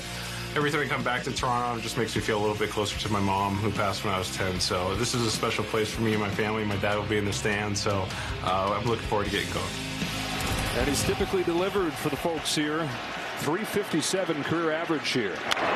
Stays alive. He says that he used to go to Blue Jays games when they would come and play in Anaheim, and he has this vivid memory when he was 7 or 8 years old, sitting there as the Canadian national anthem started to play, and he was just sitting in his seat, and he said, I got ripped out of my seat so fast, and my mom was glaring at me, you stand during the Canadian anthem. High fly ball to right center field. Varsho runs under it. He's there. Back to first goes Betts. 2 gone in the 5th. Fluharty's got lucky in that one. I mean, it's a deep out, and he left a breaking ball middle of the plate to inside, and Freddie just missed a 2-run homer, and I think that might be it. Yeah, just that 3-batter burst right there fulfills the 3-batter minimum that you have to face when you come out of the bullpen, and he's got a righty ready to go. Sir Anthony Dominguez coming on for Will Smith.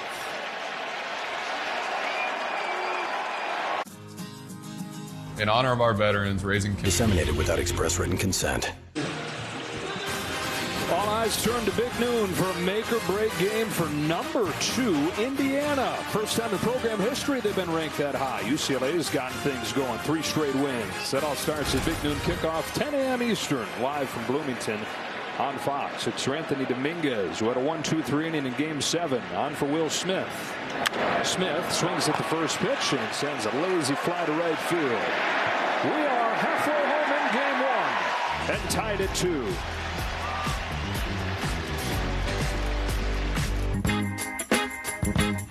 Mr. Big Stuff.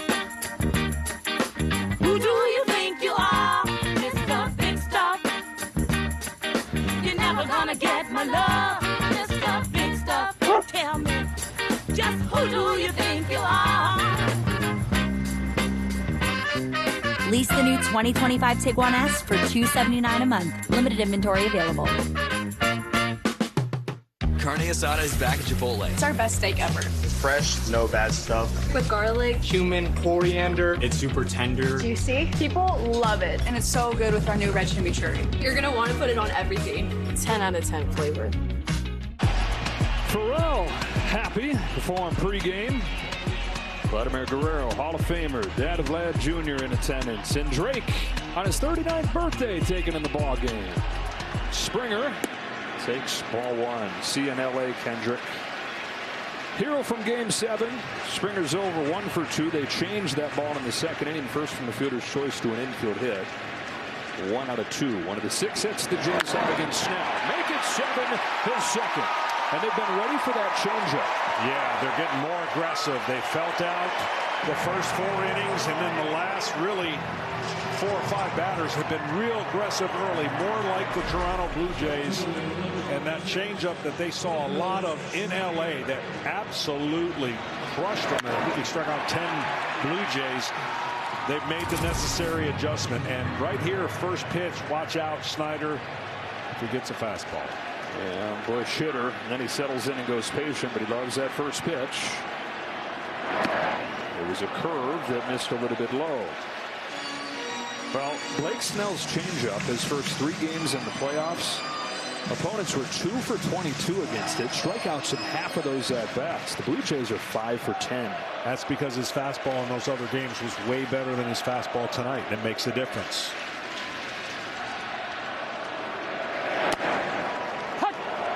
When his fastball command is off, the hitters don't have to respect the fastball as much, so they can sit on a pitch knowing that the fastball hasn't been pinpoint and he's not 0-1, 0-2 on hitters.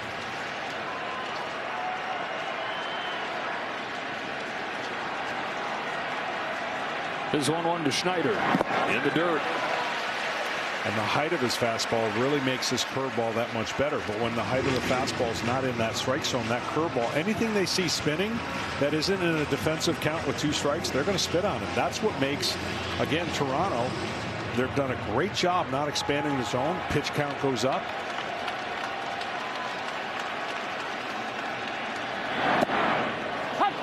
outside corner there, 2-2.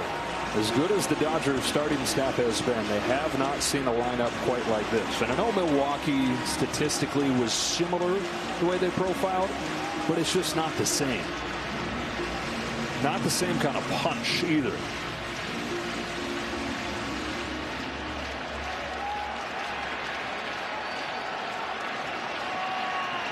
Springer aboard to start this inning. A 2-2 coming after a toss over there. George showed a bunch of bases during the regular season, but in the championship series last weekend, he got drilled in the knee by a fastball. It was 97 miles per hour, and not feeling the fastest right now. Pretty good lead. Snyder stays alive. Play Ball is baseball's global youth initiative to highlight the fun and accessible ways to play our great game. To learn more, including how to find a league near you, go to playball.org and follow @playball on social media.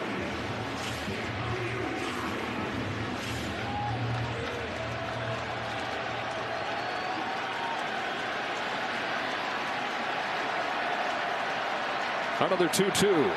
Schneider on the ground left side. Muncy to second one.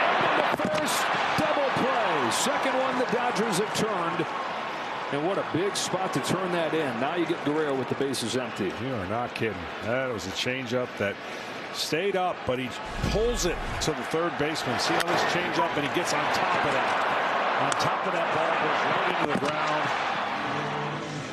And I'll tell you, Muncy delivered a strike. That's what helps turn that double play. A little help from Freddie Freeman on the back end. And Guerrero, who has reached both times, a walk and a single, stands in a tie game. First one from Snell. Rip and a miss. A rare, very rare swing and a miss from Vlad. Twice as many hits as he has swings and misses in the playoffs. Strike two.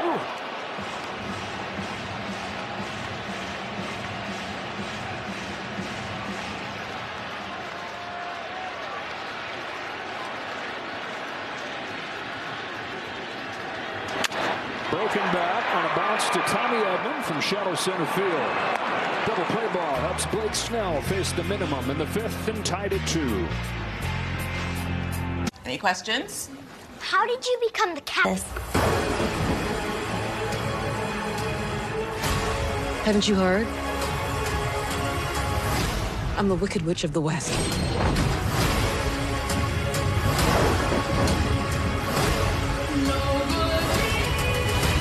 Join with me. Help me fight the wizard.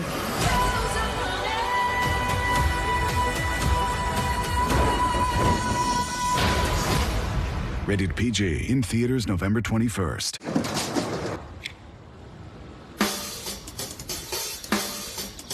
Here we go.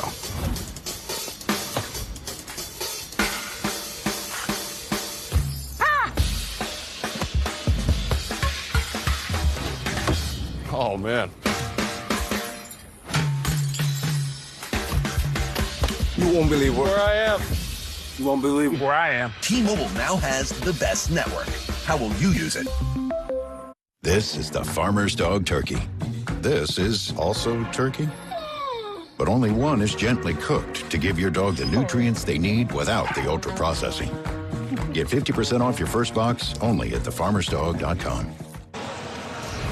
Career Scouting Report is sponsored by Indeed. John, break these two teams down phase by phase. Yeah, starting rotation, you're going to give the edge to the Dodgers. Why wouldn't you? What they've dominated so far. And when the offense, you consider everything that the Blue Jays do, they get the check mark for offense. And the power goes to the Los Angeles Dodgers. They just do it better than anybody, starting with that guy. Defensively, Blue Jays are flawless. They play great defense. This one's the one you can make a little question mark. But I think the bulk and the amount of players that the Toronto Blue Jays will use out of the pen gives them a slight check mark because LA wants to condense theirs. Yeah, it definitely does feel like that question mark. And the Dodgers just has not been really tested yet because the starters have gone so deep. You've got Blake Snell over 80 pitches, though, 5 innings into this game, and so the pen is going to play a larger role in this one. 5, 6, and 7 against Anthony Dominguez. Teoscar Hernandez 0 for 2 tonight. 1 ball, 1 strike. Now, there seems to be this sense that this is a lopsided matchup. Everybody thinks the Dodgers are going to roll in this series. Those people haven't watched a lot of the Blue Jays. No, that perception can be reality if you're watching nothing but the Dodgers. You're going to feel that way, and you would have no reason not to. But the Toronto Blue Jays in this postseason have collectively 1 through 9, and just all the assets that they put forth are a tough out. And it's going to be a tough World Series for either team to win.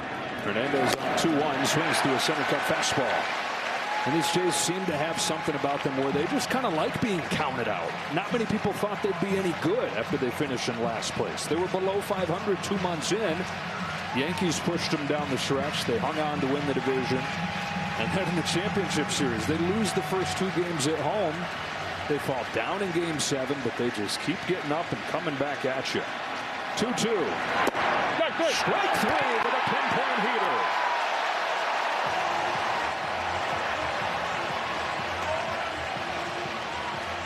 This is the 5th matchup between one team coming off a sweep and one team coming off playing 7.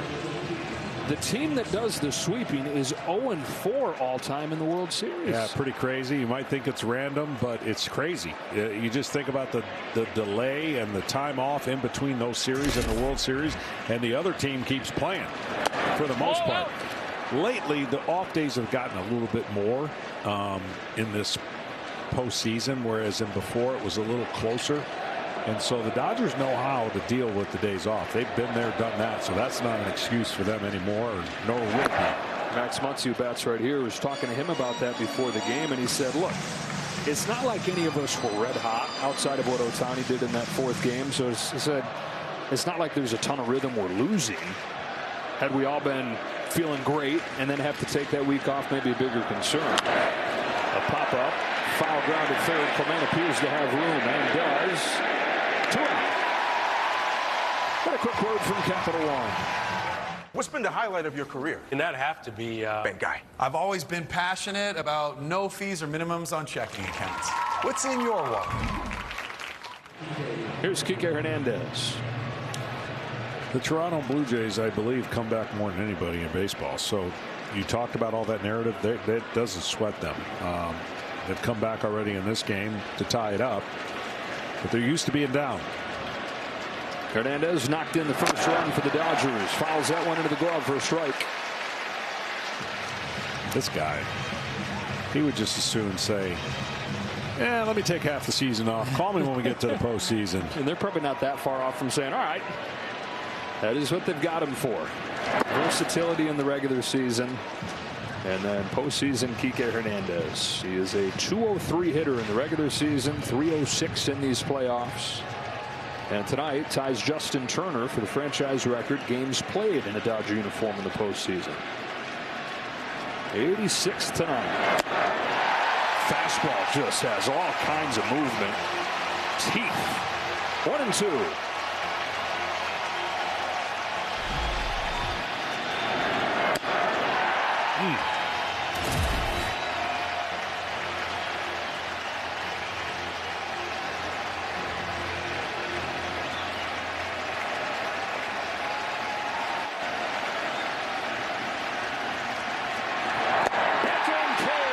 For Anthony Dominguez. Struck out Teoscar Hernandez looking. He gets Kike Hernandez swinging.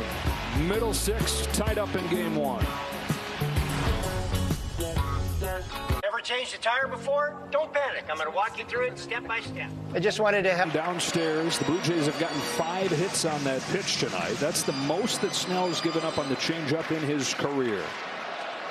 Bichette in his first game since September 6th.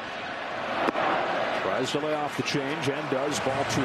Bichette's looking for that middle in that he hasn't seen. Everything's been in off the plate or away. That's why he's hit 2 balls to the right side of the infield. If he gets one middle in, he's looking to launch and pull. 2-0. 3-0. Great patience for a guy who hasn't seen live action in a long time. Simulation games only can do so much. Tracking baseballs can only do so much. In-game live action. Trusting your mechanics. The green light to try and break this tie. Pitcher's pitch, 3-1. Mark Pryor on the bullpen phone. Emmett Sheehan has grabbed the ball. 88 pitches for Snell. 103 his last game. Full count.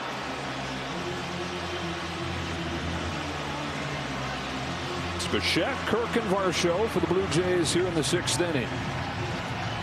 Going to do the same thing they did in Game 7 of the championship series. Come back and win it. A leadoff walk for Bichette.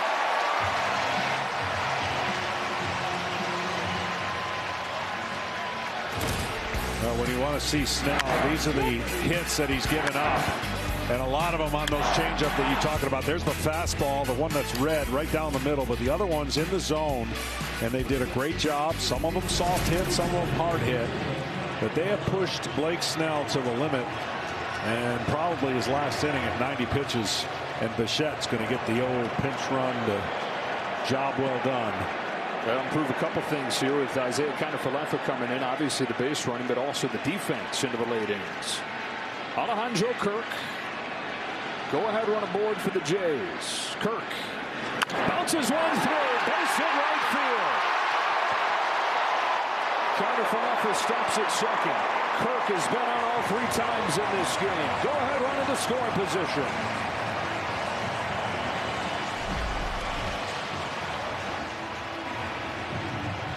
Going to get a mound visit. Another great piece of hitting from Kirk. But I wonder in this situation, even though he hit a home run, Varsho, I wonder if we see a bunt here. After a 2-run homer, could there be a situation where a guy bunts? Well, Toronto is aggressive as any team when it comes to sacrificing. He does not have one this year. He has 5 in his career. Statcast powered by Google Cloud. His 2-run home run in the 4th inning, his 3rd of the playoffs. There you have it, right down the middle. Perfect swing. Exit velocity almost 110. And that ball is peppered off the back wall. Dalton Varsho, Gold Glove center fielder. But here in his 3rd season with the Blue Jays, he's added the offense to that as well. 20 home runs in less than half a season. Now, if he's not bunting, which he probably won't, I wonder if you can go up there and sit on a breaking ball, because I don't know if you're going to get a first pitch fastball after what just happened. Sheehan's ready. And Varsho, even though it's a tough lefty-lefty matchup, now 5 out of 10 against lefties in the playoffs. IKF at second, Kirk at first. Muncy in at third. There was a curve, but it wasn't close.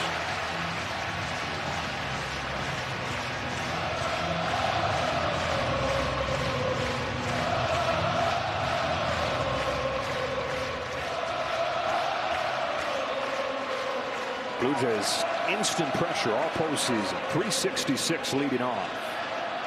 Oh, tied him up with a fastball, but it missed.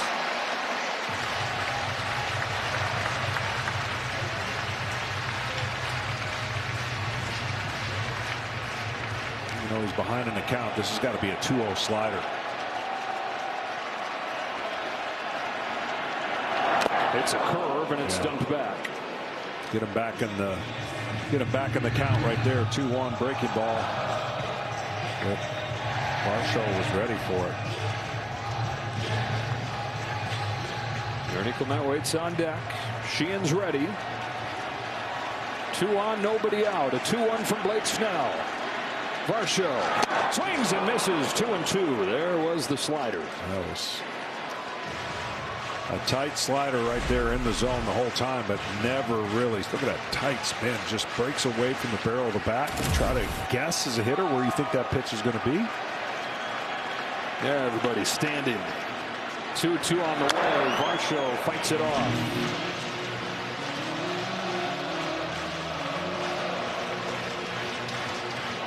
Fathers and sons, we know about Vlad and Bo Bichette. Dalton's dad, Gary, was in the big leagues. Named him after his old teammate, and Darren Dalton. Another 2-2. In the dirt, and it's full. Well, this is more than likely going to be the last pitch for Blake Snell, unless he gets a double play ball here. So if you're Blake Snell, you're like, what pitch can I make perfectly here on a 3-2 count?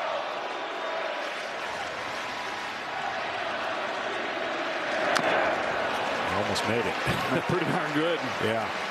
Great job by Varsho to stay alive. Jays doing what the Jays do. Just so hard to put away. Blake Snell was getting misses on about half his swings in the postseason coming in. That's down to 20% tonight. Go ahead run at second, 6th inning. Another 3-2. Curve is drilled down the line. Foul.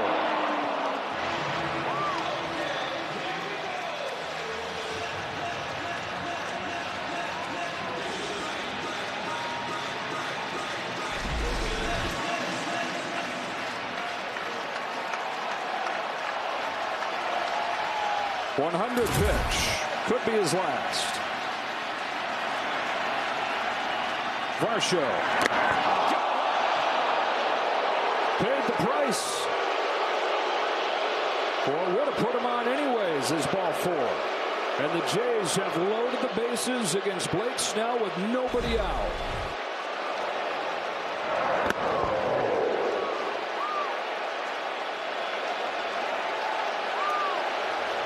That's the last pitch that Snell will throw. And a guy who is historically dominant the first 3 starts of this postseason meets a different kind of match tonight. The Dodger bullpen forced into this game earlier than they're used to this October. Game on the line here in the 6th. Only the ServiceNow platform connects. Emmett Sheehan for Ernie Clement. Tie game, bases loaded, nobody out. Chopper foul. Had to get that out of the way. You knew Ernie was going to be swinging. Absolutely. And Emmett Sheehan, he throws 100. I mean, the ball comes out of his hand and explodes. Started him off with a first pitch slider. These are the situations I say a ground ball to short is a double play, but it's a run. Making contact is what Toronto does well. Middle infield back, corners even with the backs. Clement starts his run through. Blue Jays take the lead. Station to station, 3-2. Ernie Clement delivers again. There's just something different about this team when runners get on. Hyper-focused, yeah. Committed to their plan, yeah. But making contact and taking advantage of pitches that don't break out of the zone.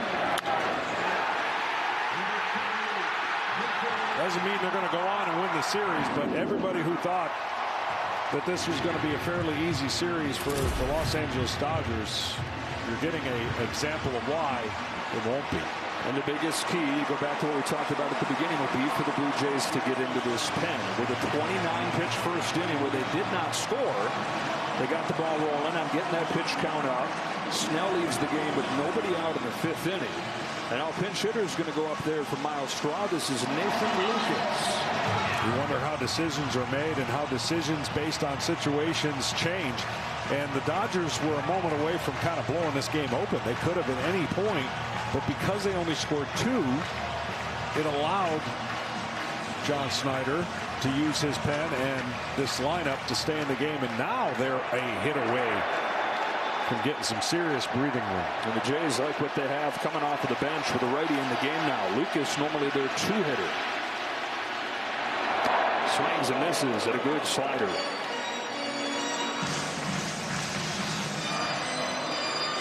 .333 in the postseason. One of the breakout stars this year, out of the middle of nowhere, Lucas. On an 0-1.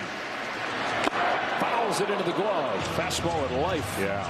Now same approach here. Again, a ground ball minus to the third baseman will score another run. Kirk's going to have to get a bigger lead than he's getting at third base, though.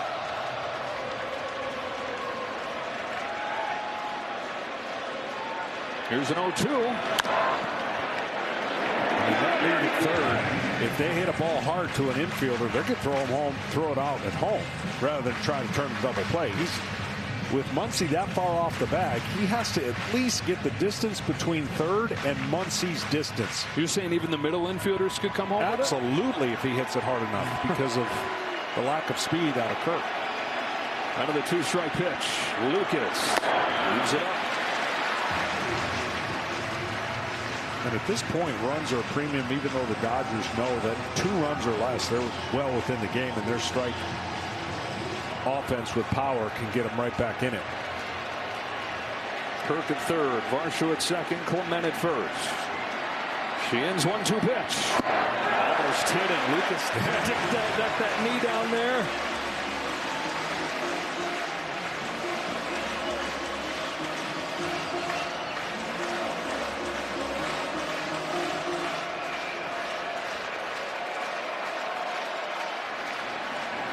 Lucas pinch hitting for Straw. The 2-2. It's bat to ball lineup. He has the highest contact rate of any of them. Nathan Lucas spent a decade in the minor leagues. Said he was this close to hanging it up. 31 years old, getting his first real shot this year. Bases loaded, nobody out. Another 2-2 pitch.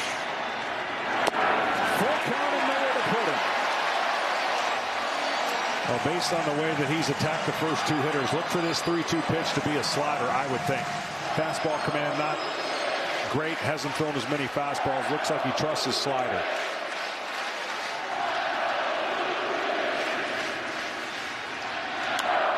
Fastball popped up. Muncy over.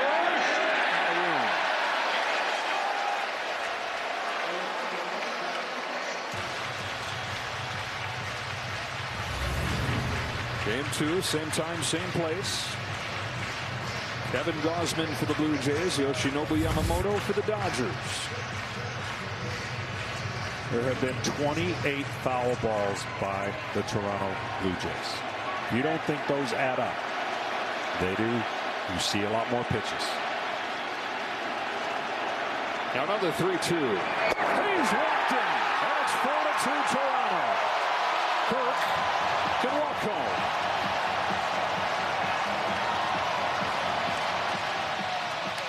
And he's glad he's walking home.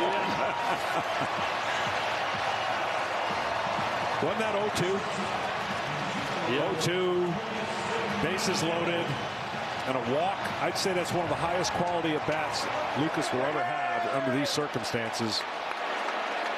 Infield is in here. Jimenez is up. Rakes it foul. So the Blue Jays have scored 4 unanswered, tying the game on Varsho's home run in the 4th, taking the lead here in the 6th. 2 hits, 2 walks, and a hit batter. Top of the order after Jimenez. He's down 0-2. So you're saying they got him right where he wants him. When they were down 2-0, they had him right where they wanted him, right? The way this has gone for these Blue Jays, these 2 teams tied for the most comeback wins in baseball this year.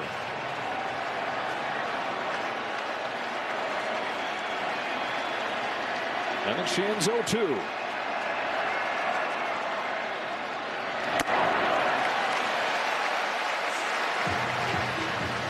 Sheehan did not pitch during the championship series. Dave Roberts only had to use 4 relievers. This pen has been covered up by the long starts. Base hit to right field from Jimenez. Again, 90 feet apiece. 5-2 Blue Jays.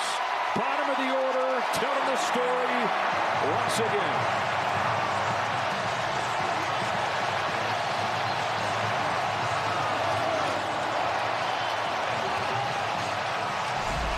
They're tough at home. The splitter there, just hung in the zone. They're tough with runners on. And if you talk to their manager, they're tough, period.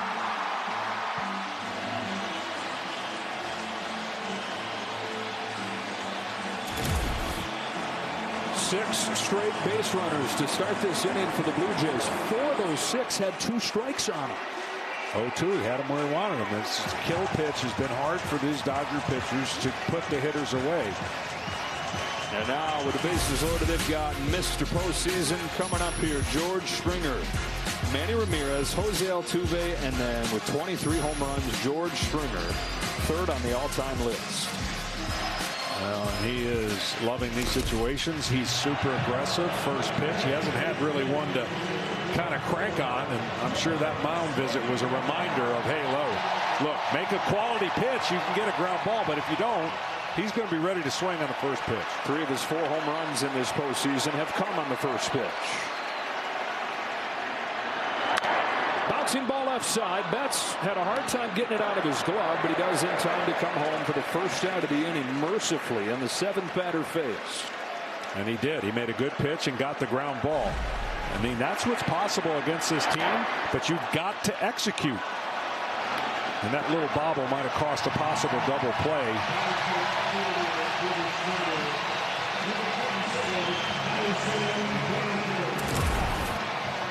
So Betts with a nice play. Another pinch hitter's coming up here. John Schneider sends up Addison Barger. And on a team full of guys feeling good, he's right up near the top of the list. 353 with 2 home runs his last 5 games. If you want to see a hard swing, and we may have to wait to see it, this guy can swing hard. We're going to get cheated. They call him Bam Bam. Bam Bam's going to face Jack Drive. 5-2. The Blue Jays have broken the tie with 3 runs here in the 6th.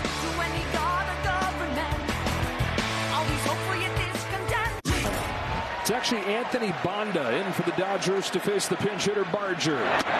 Lays off ball 1. Here's what Barger wants to do, knowing who's on deck. Fly ball, and even a strikeout's not the worst thing in the world. You just don't want to hit a ground ball double play.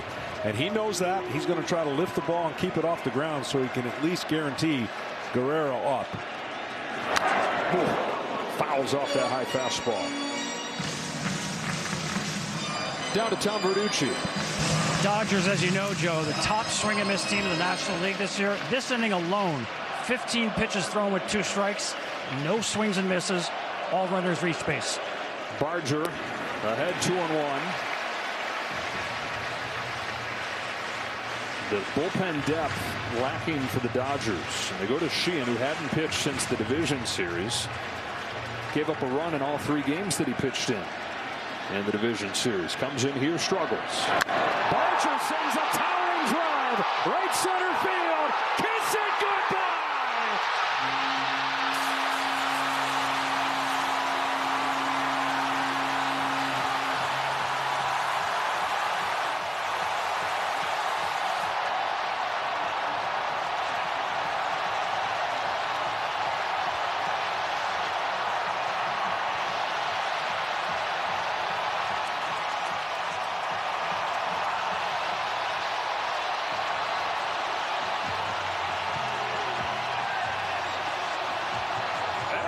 Barger has connected on a grand slam to break open game 1 and start this place shaking. Well, he hit a fly ball. And he guaranteed his teammate was going to come up, but I didn't see a situation where his teammate might come up with nobody on. And that grand slam. Wow. I mean, this is a high breaking ball. And we talk about him. You want to see a hard swing? That was a hard swing.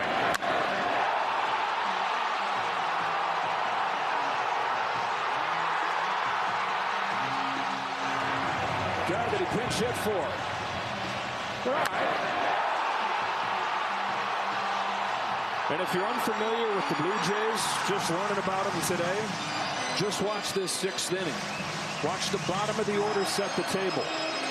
Watch guys come off of the bench and deliver.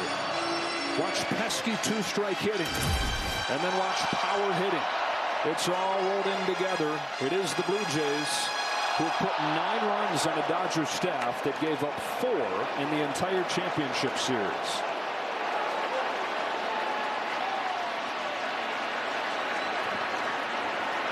They've batted around. Into shallow center field. Here comes Pages. That's down.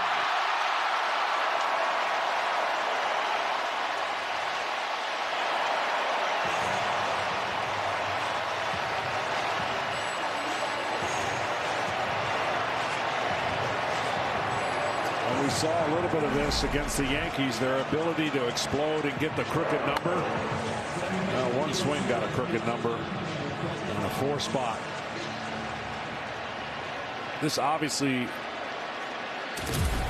is not going to change who the Dodgers are, but it does change the narrative of how dominant the Dodgers have been. It's only game 1, and there's 3 more innings for them to bat, but this is what you wanted if you're Toronto and you're a Toronto fan, to at least show we're pretty good and we can score. Can we defend the great offense that the Dodgers have? 9 runs on 12 hits for the Blue Jays. Canada.Trey sends a fly to left field. Kike Hernandez. Canada.Trey, who came in as a pinch runner earlier in this inning, gets an at-bat in the same inning.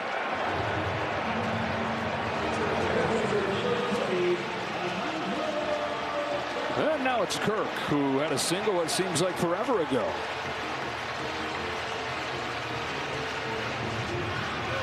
Perfect night going for the Blue Jay catcher. 2 singles and a walk, 2 runs scored.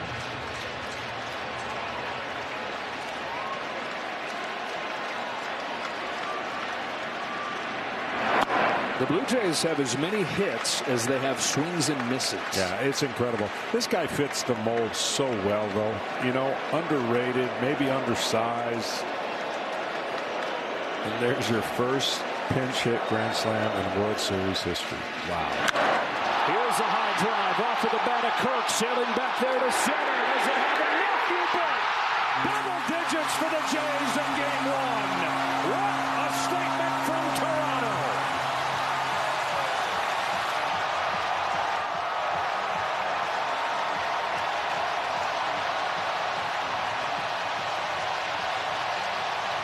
Like I said, he's the perfect guy to talk about what the Toronto Blue Jays kind of do.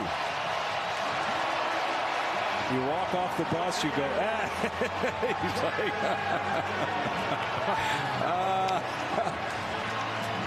he said, I'm going to need a tailor for this.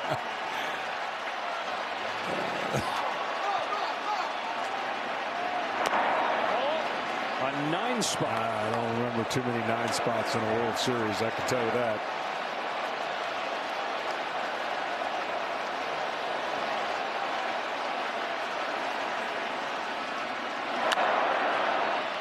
Fly to shallow left field.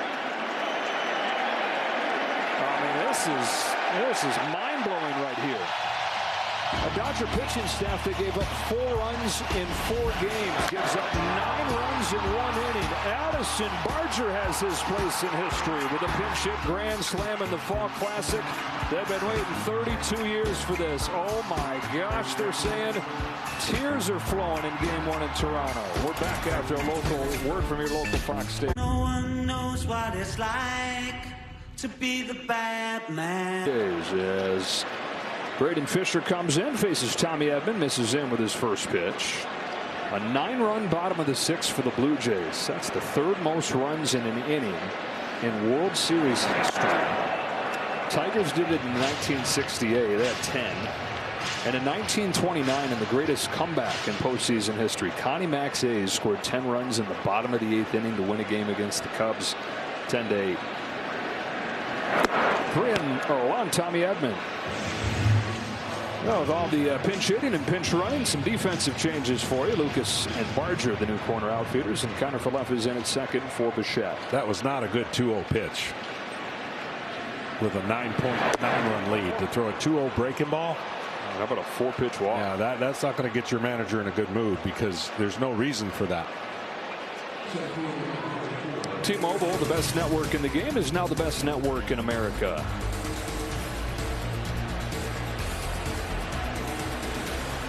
You get a 9-run lead, you got to make them hit the ball all over the ballpark to get on base.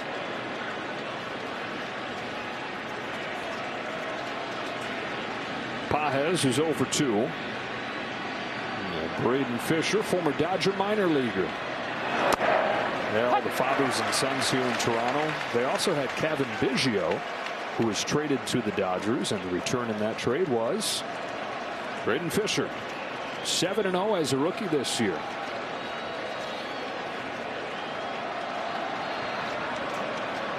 Big Reddy's 0-1 to Pages. He is upstairs, 1-1.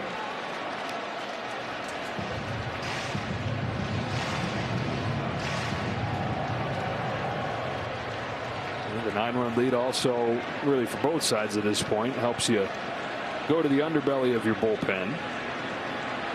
Reserve the top arms for game 2 tomorrow. Yeah, the Jays had to come into these 2 games saying we got to take one of the 2. Yeah. Yeah, they look like they're on their way to doing that. Yeah, they protect home. I mean, I know they didn't do it against Seattle, losing the first 2. And then they came back and won the final 2.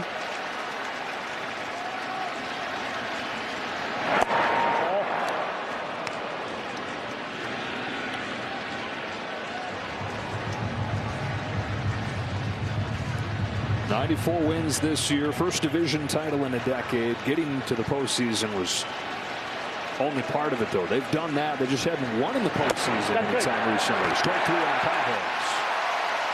In fact, it's their 4th postseason trip in the last 6 years, but they hadn't won a postseason game in a decade. They had lost 6 consecutive playoff games.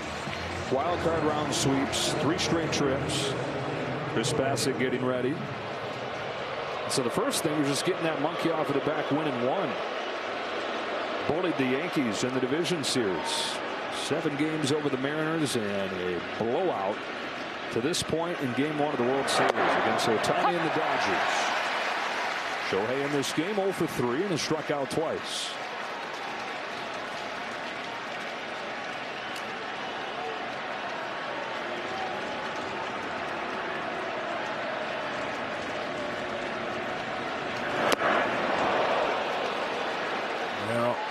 They're going to see someone equally as nasty from the right side tomorrow with the Dodgers, Yamamoto.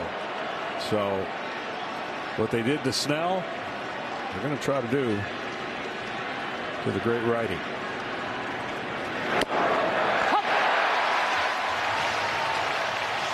Well, you figured if the Jays were going to win this game, they'd get a really good start from Trey Yesavage, but they're looking at doing this even though Yesavage had far from his best stuff and only went 4. Correct. And again, like you mentioned, the lead in the game really takes some stress off of managing some high leverage guys. They brought in some of those that held fort. Now they got some breathing room.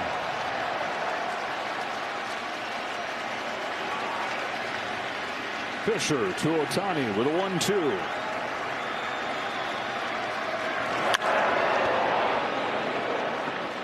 Shohei sends his apologies down the line to anybody that foul ball scared.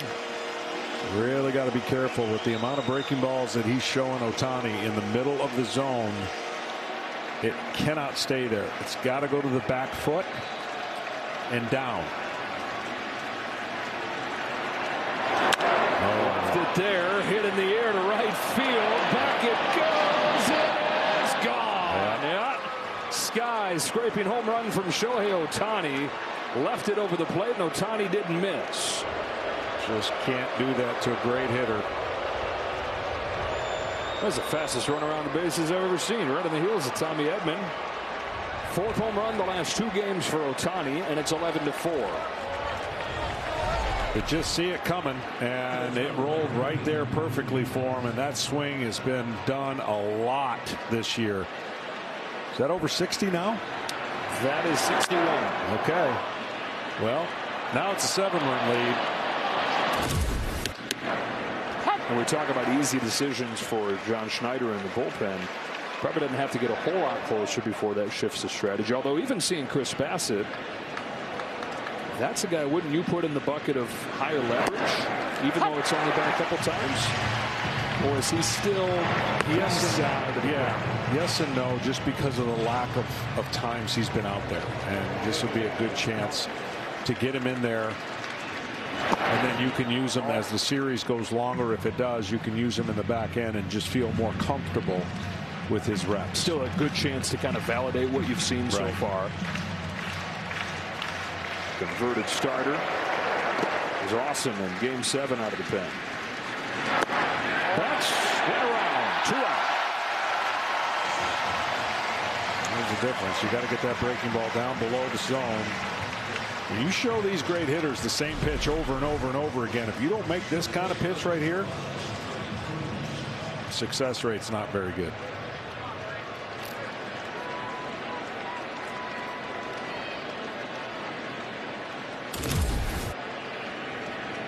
Freddie Freeman has a walk in this game, but is 0 for 2.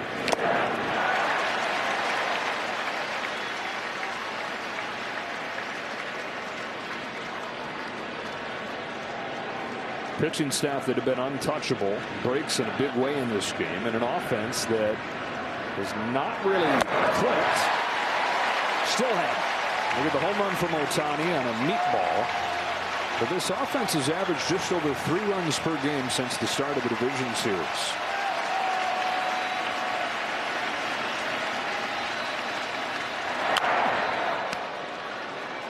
I'm just amazed that guys that have a 97-mile-an-hour pitch, it's a show pitch. Because the numbers say, oh, you got to spin it, throw your breaking ball, throw your cutter, throw your slider. He's got 97. Yeah, keep him honest. And everybody that comes in seems to have it. All in.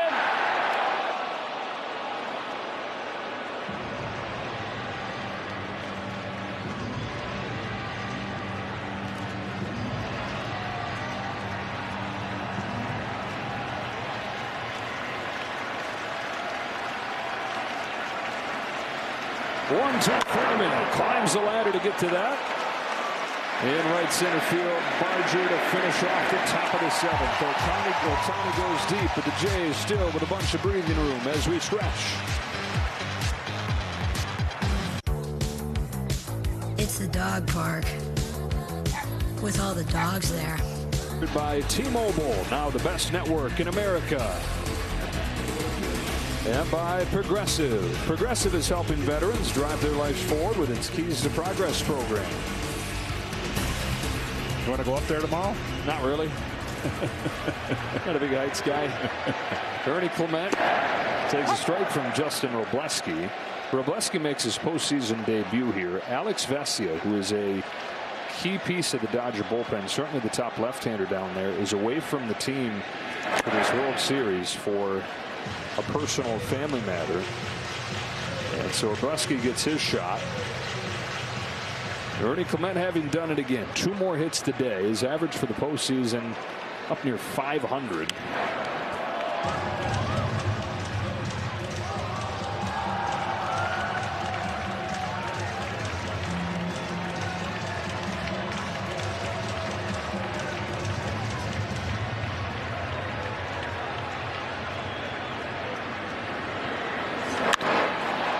Digs it out to center field for Pages.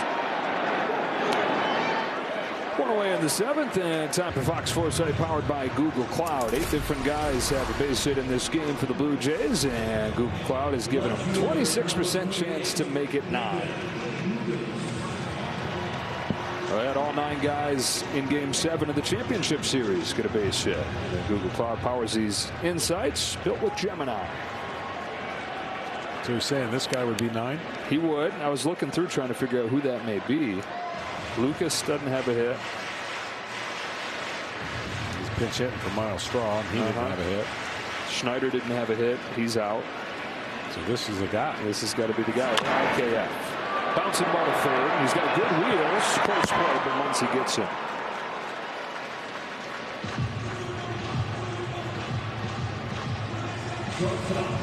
Well, for a semblance of optimism, Dodger historians will look to the 1959 World Series, the first that they won in Los Angeles when they dropped the first game to the White Sox 11-0. Came back and won that series in 6 games. I still can't believe over the stat we just threw out there so nonchalantly.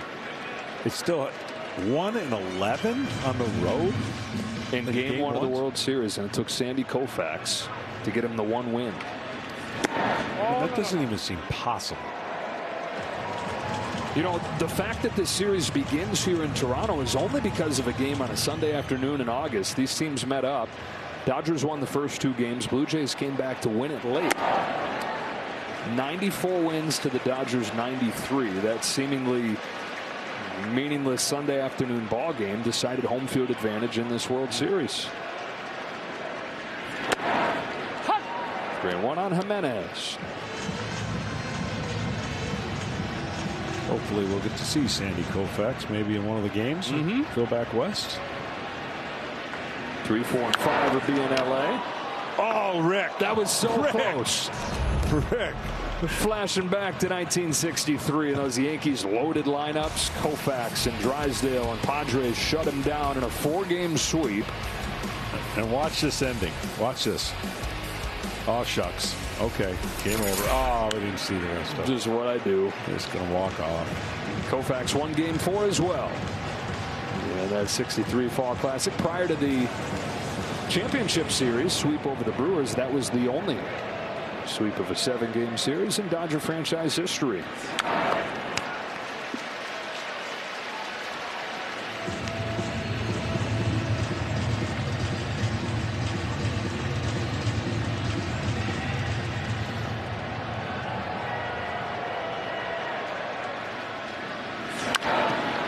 To the second, and Tommy Edman and Justin Robleski in his postseason debut has a 1-2-3 7th inning. All Blue Jays with 11 consecutive runs. Big swings from Varsho and Alejandro Kirk and Edison Barger. 11-4 after 7 in Game 1.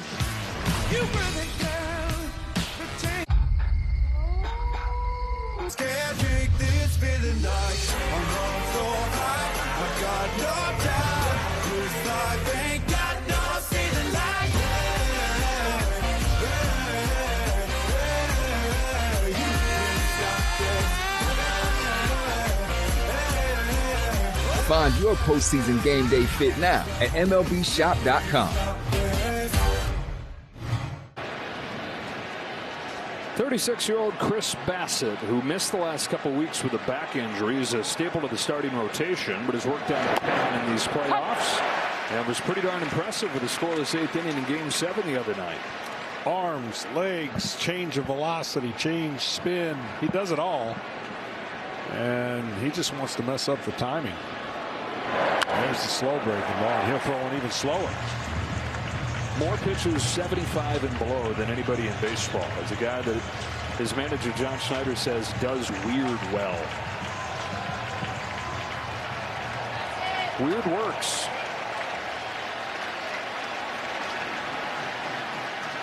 There's 0-2 to Will Smith. Fortifying this pen. The bullpen in Game 7. Just 1 run over 5 1/3. They got some help from Kevin Gausman there, but certainly if Bassett can emerge as a key piece, that changes things. Bounced off of the plate to first. Guerrero with an easy one for the first out of the 8th. Want some MLB trivia? Just ask Siri. What team has the most World Series titles? That'd be the Yankees, who the Blue Jays dispatched in the first round of these playoffs. Teoscar Hernandez here with 1 gone in the 8th. Dodgers trying to win their 9th. And it appears it'll be in comeback fashion if they're to do it.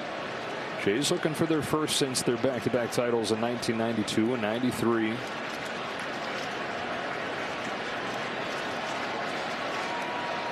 Trying to make the Yankees hold up as the last team to win back-to-back titles. 3 in a row, 98 to 2000. 4 and 5 years.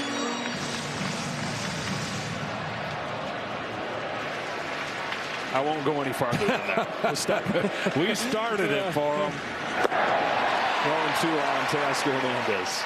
Matter of fact, Blue Jays are the last team, or the first team to do it since the Yankees, when they lose their first 2 games at home and come back and win a series. Yeah, that only happened 3 times out of the 28 times that the home team had dropped the first 2 games of a home series. Down 2-0 to come back and win it, having lost home field advantage.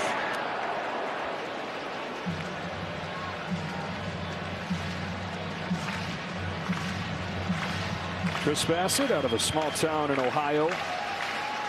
Former Akron Zip. Home with a 1-2 pitch. Pop fly, right side and out of play. And Blue Jays fans, I don't think are surprised seeing this. We're not surprised. We've been here all month watching these guys, but I think a lot of people around baseball are probably saying, whoa, what happened tonight? Yeah, for sure. I mean, perfect scenario for Toronto is you got the layoff for LA. They were super dominant. You got the starting pitching on a roll. And the Blue Jays offense, like, we'll take on anybody. We've taken on some really good starting pitching so far. What's the difference? And they're proving there is no difference at this point. It's only game 1. But when you look at the on paper, and that's the beauty of on paper, it looks great on paper. You got to go out and execute. And they did. And they executed a perfect game plan against a great pitcher in Blake Snell.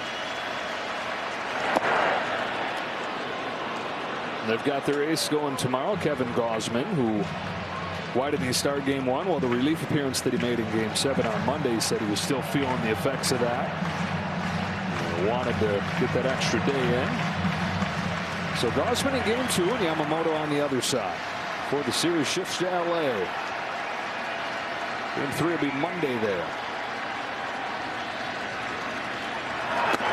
Yeah, the Dodgers had Yesavage on the ropes, and although they got the 2 runs, as we look at the matchup for tomorrow, they could have gotten some more and would change the dynamic of this game. Yamamoto's coming off the first complete game in the postseason in 7 years, back to Justin Verlander in 2018. Gausman, 3 starts in the playoffs, almost identical lines in the 3 of them, 5 2/3 each time. He's not been able to get through that 6th. Strike 1 on Max Muncy.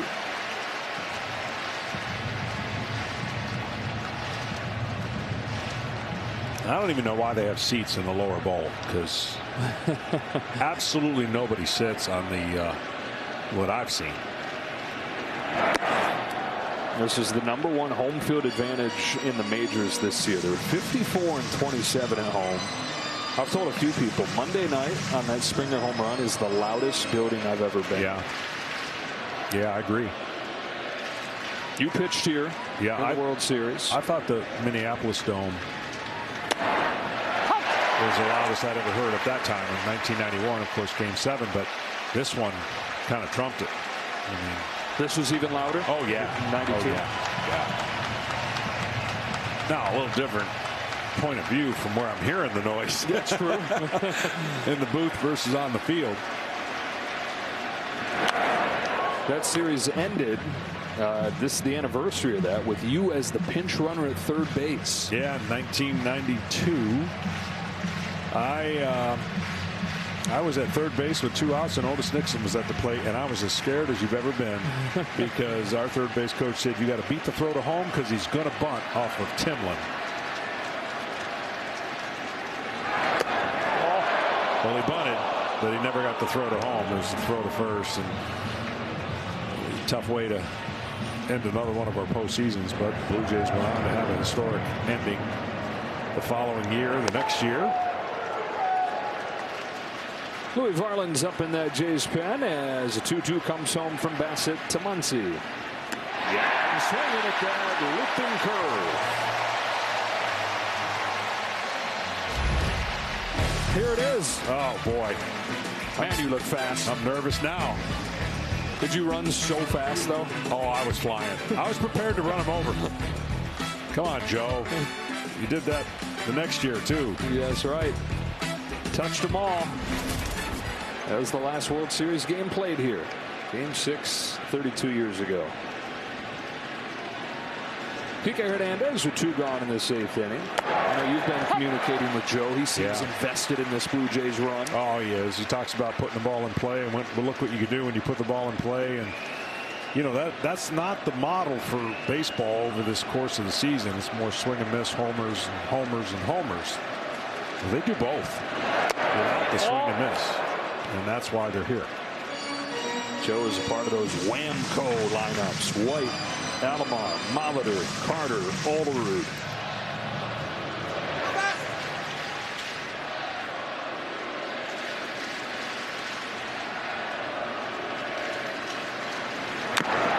'93 team had the top 3 hitters for average in the league: Olerud, Molitor, and Alomar. He didn't tell me this, but if I'm him, I'm probably thinking, come on, Blue Jays, get back there so we can bring back those memories. That's right. Wake up the echoes. Would not be surprised to see Joe make an appearance here at some point in this series. Hernandez down swinging. And the Blue Jays and their fans who have waited. He probably wasn't even alive in '93. Loving it. He was. She was. No matter when they were born or where they're from, they're having a blast in here tonight in Blue Jays colors. This is Judy and Pedro. They just bought their first home and are learning more than an SUV. It's your tour guide and your boxing ring. It's your dugout and your safety check. It's your bedtime. Your big time. And your makeout booth, too. It's more than an SUV. It's your Equinox. Chevrolet. Together, let's drive. Top of the order for the Blue Jays. George Springer comes out of the batter's box swinging. As Will Klein comes on to pitch for the Dodgers. His first postseason game for him, just activated on this World Series roster. Only pitched in a handful of games during the regular season. 2.35 ERA over those 15 innings of work. Yeah, looks to cover up the final 3 outs of this game. 11-4, the Blue Jays in front on the strength of a 9-run sixth.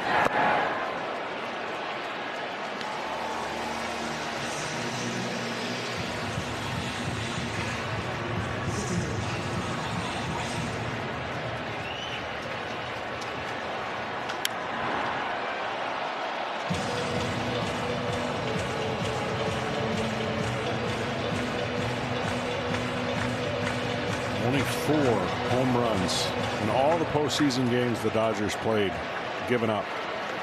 Tonight, 3. Huge. Springer sends a fly ball to left center field. Kike Hernandez is there for the first out. Wear the gear that makes champions. Check out the largest collection of authentic gear. Dugout to doorstep. Grab official World Series gear just like the players were at MLBshop.com. Cito Gaston, who is the manager of the championship teams in '92 and '93. Ceremonial first pitch. And a guy that tries to join him as a World Series winning manager in Toronto, and John Schneider caught the first pitch. Great hand for Addison Barger. The pinch hit grand slam his last time. Down to Ken Rosenthal. Joe, believe it or not, Addison Barger was small growing up. He told me he was 5'1", maybe 100 pounds as a sophomore in high school. Got another base hit here, Ken. Go ahead. By the time he was a junior, he was 8 inches taller. So the Jays drafted him in the 6th round of the 2018 draft. He was still slightly built. So during COVID, he devoted his time off to getting bigger and developing more power. Listen to this. He went from 155 going into the spring of 2019 to 220 going into the spring of 2021. And now, guys, they call him Bam Bam. That's 70 pounds in a short time. Strikeout Vlad Jr. Addison, the youngest of 3. They all like playing baseball, so their dad built him a field outside their house in Florida. Ouch. Yeah, they were born in Seattle. We were talking about that during the championship series, but then moved to Florida when he was 5 years old, and they had this big, sprawling property. And after a short time there, Dad brought in a real, actual crew to make this amazing baseball field that they practiced on every day. He homeschooled, and so it was baseball training for a lot of his life out there. House was beyond the left field wall. He was a switch hitter and hit the house one too many times, so he had to take his hitting off of the field into the cage that they had, but did all his fielding work out there. Can you imagine that? Your own field of dreams looking out your back door. Gunnar Henderson of the Baltimore Orioles had the same thing growing up in Alabama. Here's a back spinning fly ball to right center field. Paje says that he has it and does. And now we get a quick word from Loan Depot. Rates are dropping. Now may be the best time to buy a new home or refinance. Check out the site now to see how Loan Depot can help. But seriously, this is only a 10-second ad, so you should get started now. All the Little League dads are getting on the internet looking up places they can call to build fields for their kids out back. 2 out, Isaiah Kiner-Falefa. He's one of the hopes to fulfill the Google Cloud thing. Yes, right. 9th guy with a hit. Off of the bench, pinch ran for Bo Bichette and flied out. It's down to 8% though. Yeah, it's dwindling. Kiner-Falefa, who signed a 2-year contract with the Blue Jays before last year, and then they traded him away, but got him back a year later from Pittsburgh.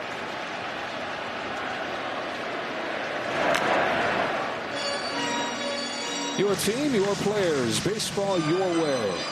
Follow all the World Series action in the app. #1 app for live baseball.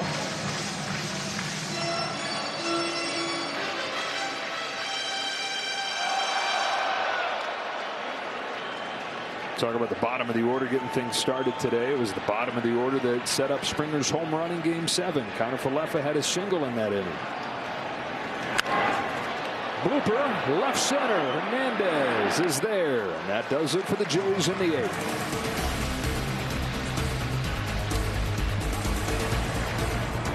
What do you do when things... For our all-star crew. Started by Kevin Burkhardt, Alex Rodriguez, Big Papi, and Derek Jeter, presented by Strauss. 9 for the Jays in the 6th. You get 9 runs in a game, you're going to win 100 times out of 101. 11-4 in Game 1 as Chris Bassett looks to finish it off, and on one pitch gets pop-up here. Kirk with room. Edman retired like that.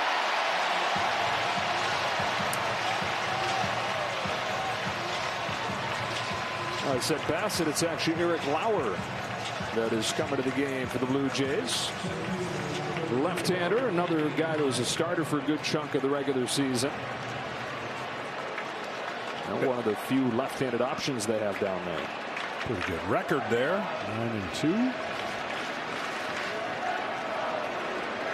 Pajes.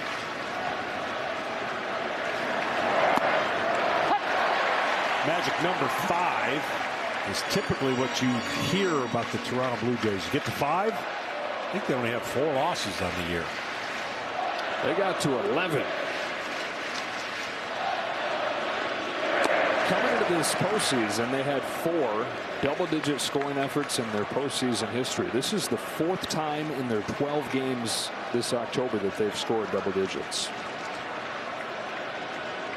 11 runs on 14 hits, 3 of those home runs.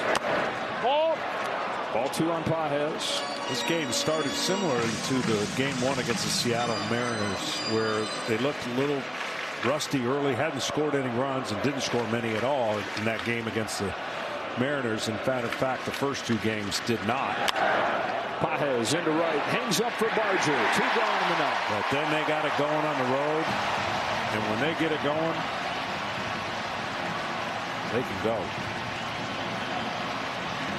One of the lone bright spots of this game, Ohtani's 6th home run of the postseason. It merely made it a little bit closer, but inconsequential.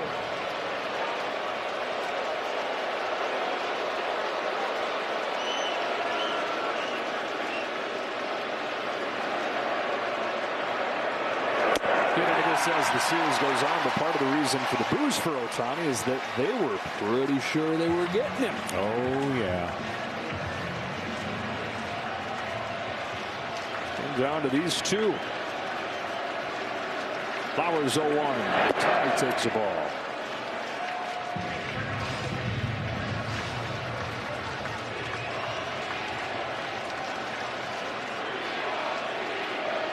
We don't need him is the chant.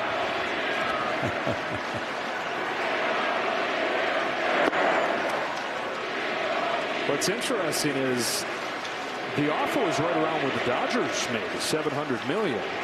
If that deal happens, chances are Vlad Jr. doesn't. $500 million that they wanted to spend on Ohtani went into that man's pocket. It was the first sprinkle of magic in this 2025 campaign.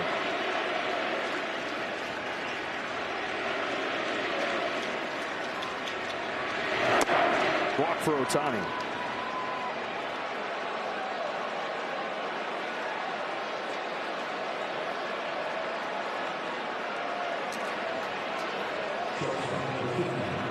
And it brings up Betts. They said Shohei gathered all the gear that they had laid out. They put together a little locker for him at the team facility on his official visit. And they're watching out the window as he leaves.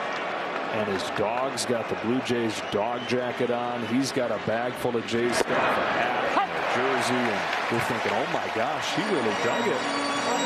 And John Schneider's joked with him the last year. We haven't seen him. Hey, when are you going to give us our stuff back? And you don't get to keep that Jays hat.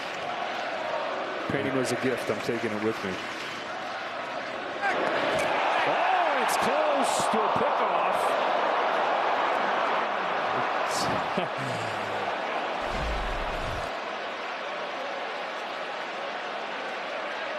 Now, Babe Ruth was once caught stealing to end the World Series.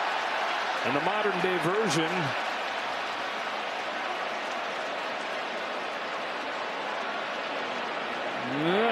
pretty darn close. They're going to challenge. Call at first base.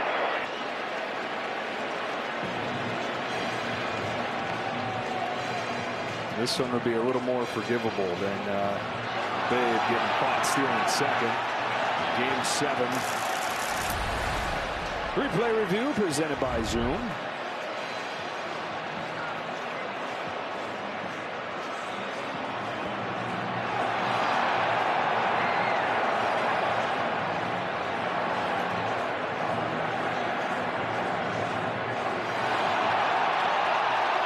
Really close. Call on the field is that he is safe. Do we get an overturned call and a pickoff to end game 1?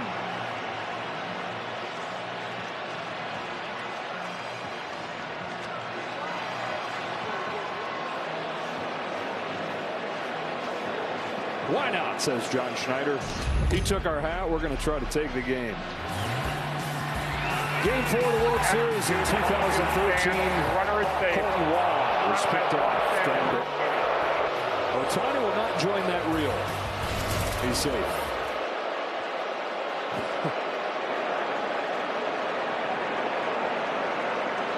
It was close, and he knows it.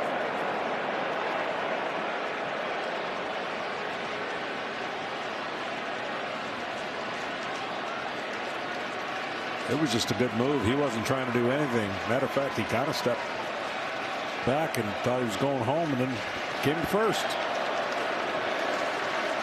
0-1 on Mookie Betts. Hitting a walk in this game for Betts with a run scored. The run that he scored in the 3rd inning made it 2-0 LA. 11 straight for Toronto.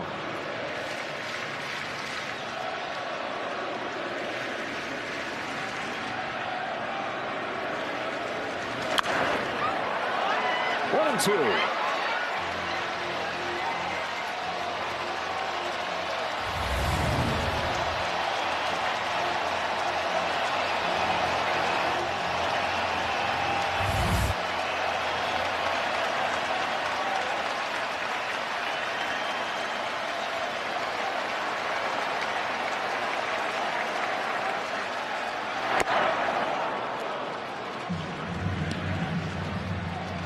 Get ready for the splitter tomorrow. Kevin Gausman, Yoshinobu Yamamoto. Two guys that throw it as much as anybody. Nasty ones.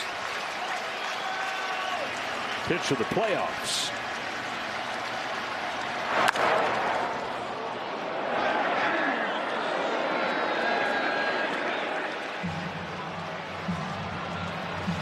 Dodgers familiar with Kevin Gausman from his days in the division with the San Francisco Giants. Yamamoto did not pitch in that series in August.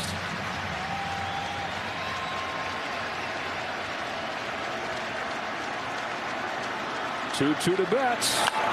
On the hands and out of play.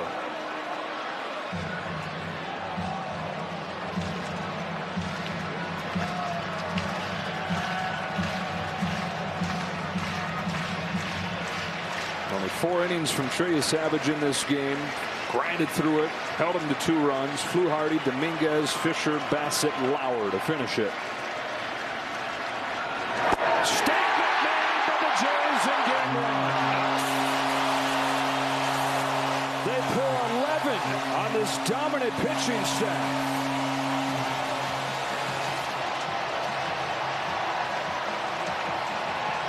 A lot went right. They got their superstar Bichette in the game for 6 innings. He contributed. There you see the stats on a sweep versus 7 games series. Well, we mentioned that the 4 times that one team swept a series and the other played 7 met head-to-head in the World Series. The team that did the sweep 0-4 in the World Series. Not just 0-4 in the World Series, they've only won 2 games total in those 4 World Series. John Schneider's team just keeps on going. 11-4 over the Dodgers in game 1 of the World Series. First World Series game in Canada in 3 decades. And they did not disappoint. All around great day. What a great start. National anthems that were sung. Electricity in the stadium. It was dimmed there for a little bit, 2-0, and then it went crazy. Started with Varsho's home run that tied it, and then the 9-run explosion in the 6th inning. Dodgers now 1-12 in World Series game 1s on the road in their franchise's history. So if they're to repeat as champions, it'll be in comeback fashion this year. Down to the field we go. Ken Rosenthal. In a moment. As much as I love Ken, we're going to do Tom Verducci first. Well, thanks, Joe. Ernie Clement, I want you to describe for me what happened in the 6th inning. 12 batters came to the plate against 3 different pitchers. 9 runs scored. No swings and misses on 2 strike counts. Yeah, I mean, that's the epitome of our offense. It's a collective effort and everybody just doing their job. Tell me about the atmosphere here tonight. These people have waited 32 years to watch a World Series game. You have the best home field advantage record in baseball this year. How much of a factor was that tonight? Yeah, it's been special. You know, they bring it every night. It's the last few months, honestly. They've been selling this place out and giving us a ton of energy. So we're lucky to have these fans. It's a 7-game series. You're out in front with Kevin Gausman taking the ball in game 2. How do you like your position? Yeah, that's the guy we want on the bump. We just got to keep rolling. Thanks so much, Ernie. All right, Tom. Thank you. Back to you, Joe. Many swings, few words. Ernie Clement. Guys getting ready for the postgame show. All Blue Jays in game 1, 11-4. Taking down the defending champ. After the break, the Strauss postgame. Kevin Burkhardt and the guys take over. Recap game 1. Get you set for game 2. Yamamoto for the Dodgers. Gausman for the Jays.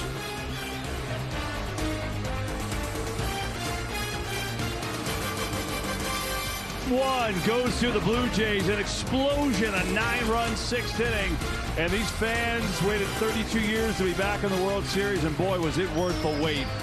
3 home runs, offense, everybody contributing in this one. Kurt, a big day, 3 hits and a home run. And guess what? One of the heroes tonight joining us right off the bat as Addison Barger will sit down. A big part, obviously, of that monster inning with a pinch hit grand slam, the first in World Series history. And welcome to the postgame show. Jump right in. And Addison joins us. Great to see you. That was one of the coolest things ever for us watching it. What did it feel like for the guy doing it, that grand slam? I mean, to be honest with you, I don't even remember. It was so hard to just kind of gather my thoughts and everything. You know, it's just like a blackout moment. You know, it's crazy. So, Addison, take me to the mindset. You don't start the game because a lefty's on the mound. Then you come in and pinch hit to only face a lefty and hit the first Grand Slam pinch hit in the history of that. Tell me about your mindset. What were you thinking? Honestly, I was just like, I was choking up a little bit and just trying to put the ball in the air, get a run in that situation. I mean, I know it's a tough at bat, left on left, but the goal was just put the barrel on the ball, hope they get in the air, get a run in. Love it. Allison, congratulations on the bomb that you hit tonight. Man, World Series in Canada. First time in a long time. Tell me what is going on in the clubhouse. How is the motivation is going on in the clubhouse, especially with all those young guys that you guys have in the ball club? I mean, we just have such a tight, energetic group. Every day we're having fun in there. We're not taking it too serious. We understand we're playing the Dodgers and they're a great team, but we're trying to keep everything the same and just go out and compete like we have all year. I tell you what, I've marveled at you guys' approach at the plate. I mean, it's pretty impressive to watch. How much pride do you guys take in contact, two-strike approach, putting the ball in play? Yeah, I mean, I don't really know how this has all happened and why our team is the way we are. I don't know if it's we have a great set of hitting coaches that are super supportive and awesome, but I think we're just trying to play baseball, play baseball the right way, get guys over. That was kind of taught, they were kind of hammering on that in spring training, like base running and situational hitting. And I think that's a big key to us. Addison, we're talking about how well your team is built. You guys have a college atmosphere feel to it, at least from the outside. Your starting pitcher, Yesavage, starts in Dunedin, A-ball. You start in Buffalo, and you both are here doing great things. As you're here, what are you thinking, reflecting back, starting the year in Buffalo? It's just baseball is so unpredictable. You never know where it's going to take you or what's going to happen. So it's just my mindset then was kind of just stay true to the process and hope it works out, and it's still kind of staying the same. How much a guy like Bichette, Springer, Blatty help a young guy like you in a team like that?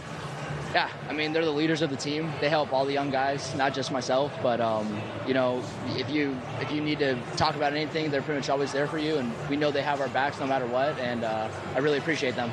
I tell you, one of the great things about playing in the World Series is not only just on the field, but it's before you come to the game, walking around town, people in your ear, people cheering for you. Talk to me a little bit about the atmosphere it's been here in Toronto for this much anticipated World Series. Yeah, I mean, I think we have the best fans in baseball. Obviously a whole country behind us, and we feel the energy every single night. I mean, they're awesome. We see them on the streets, like you said. Go Blue Jays. I'm here on the street every day. I couldn't be more happy to be here. Aston, just team-wide philosophy. We've talked so much, and we've seen it obviously about your approach and the contact you make and how tough you guys are to strike out. But it's not just contact. You make contact and slug as a team. You make hard contact. Is that something that was discussed before the season with you guys, like team-wide? Obviously, you swing like a sledgehammer. It's so fun to watch you swing it. But was making not only contact but hard contact something that was team-wide approach that was discussed, way back in February? For sure. I mean, David Poppins came in and said, "Hey, we're gonna. I don't care if you swing at breaking balls in the dirt. Get your swing off. Get your A swing off every time." Which is kind of funny because we're a high contact team, but pick your spots and let it eat. Why not? Hey, two things. First of all, I want you to look at the camera and say, "Hi, Adam." That's his father. Say what's up to your pop right there. Hi, Adam. There we go. Second of all, no, I know what I'm talking about. I like it. Guy. Second of all, this guy have a home in the Dominican Republic. Just so you know, now you need to go to Casa de Campos, okay? Okay. I'll take you there. Don't worry about it. Win the World Series. What about this first? All right, sounds good. A pretty good day for the Blue Jays and this guy, Addison Barger, pinch hit grand slam. And by the way, wait, we got a present. I only give this shirt to the bad guys. There you go. It's official. Mato. You Mato, boy. Addison, don't feel not like... even Bloody had one yet. But don't feel like you have to wear it. You got Boston around. You don't have to wear it, man. Red Sox, that's going to be tough. He already know. He know, Poppy. Addison, congrats. That was awesome. Enjoy it. We'll see you tomorrow. Great job. Hey, Addison Barger, man. pinch hit grand slam for the Blue Jays and a big Game 1 win, a 9-run sixth inning. Unbelievable. And so Game 2 tomorrow, 7 o'clock Eastern. Our coverage, our Fox, and obviously the Blue Jays strike first with a 1-0 lead over the East Dodgers, doing what they do. They win at home. They come back. They did both here tonight. Stay tuned for your late local news, except on the West Coast on Fox, and for continuing post-game coverage of the World Series.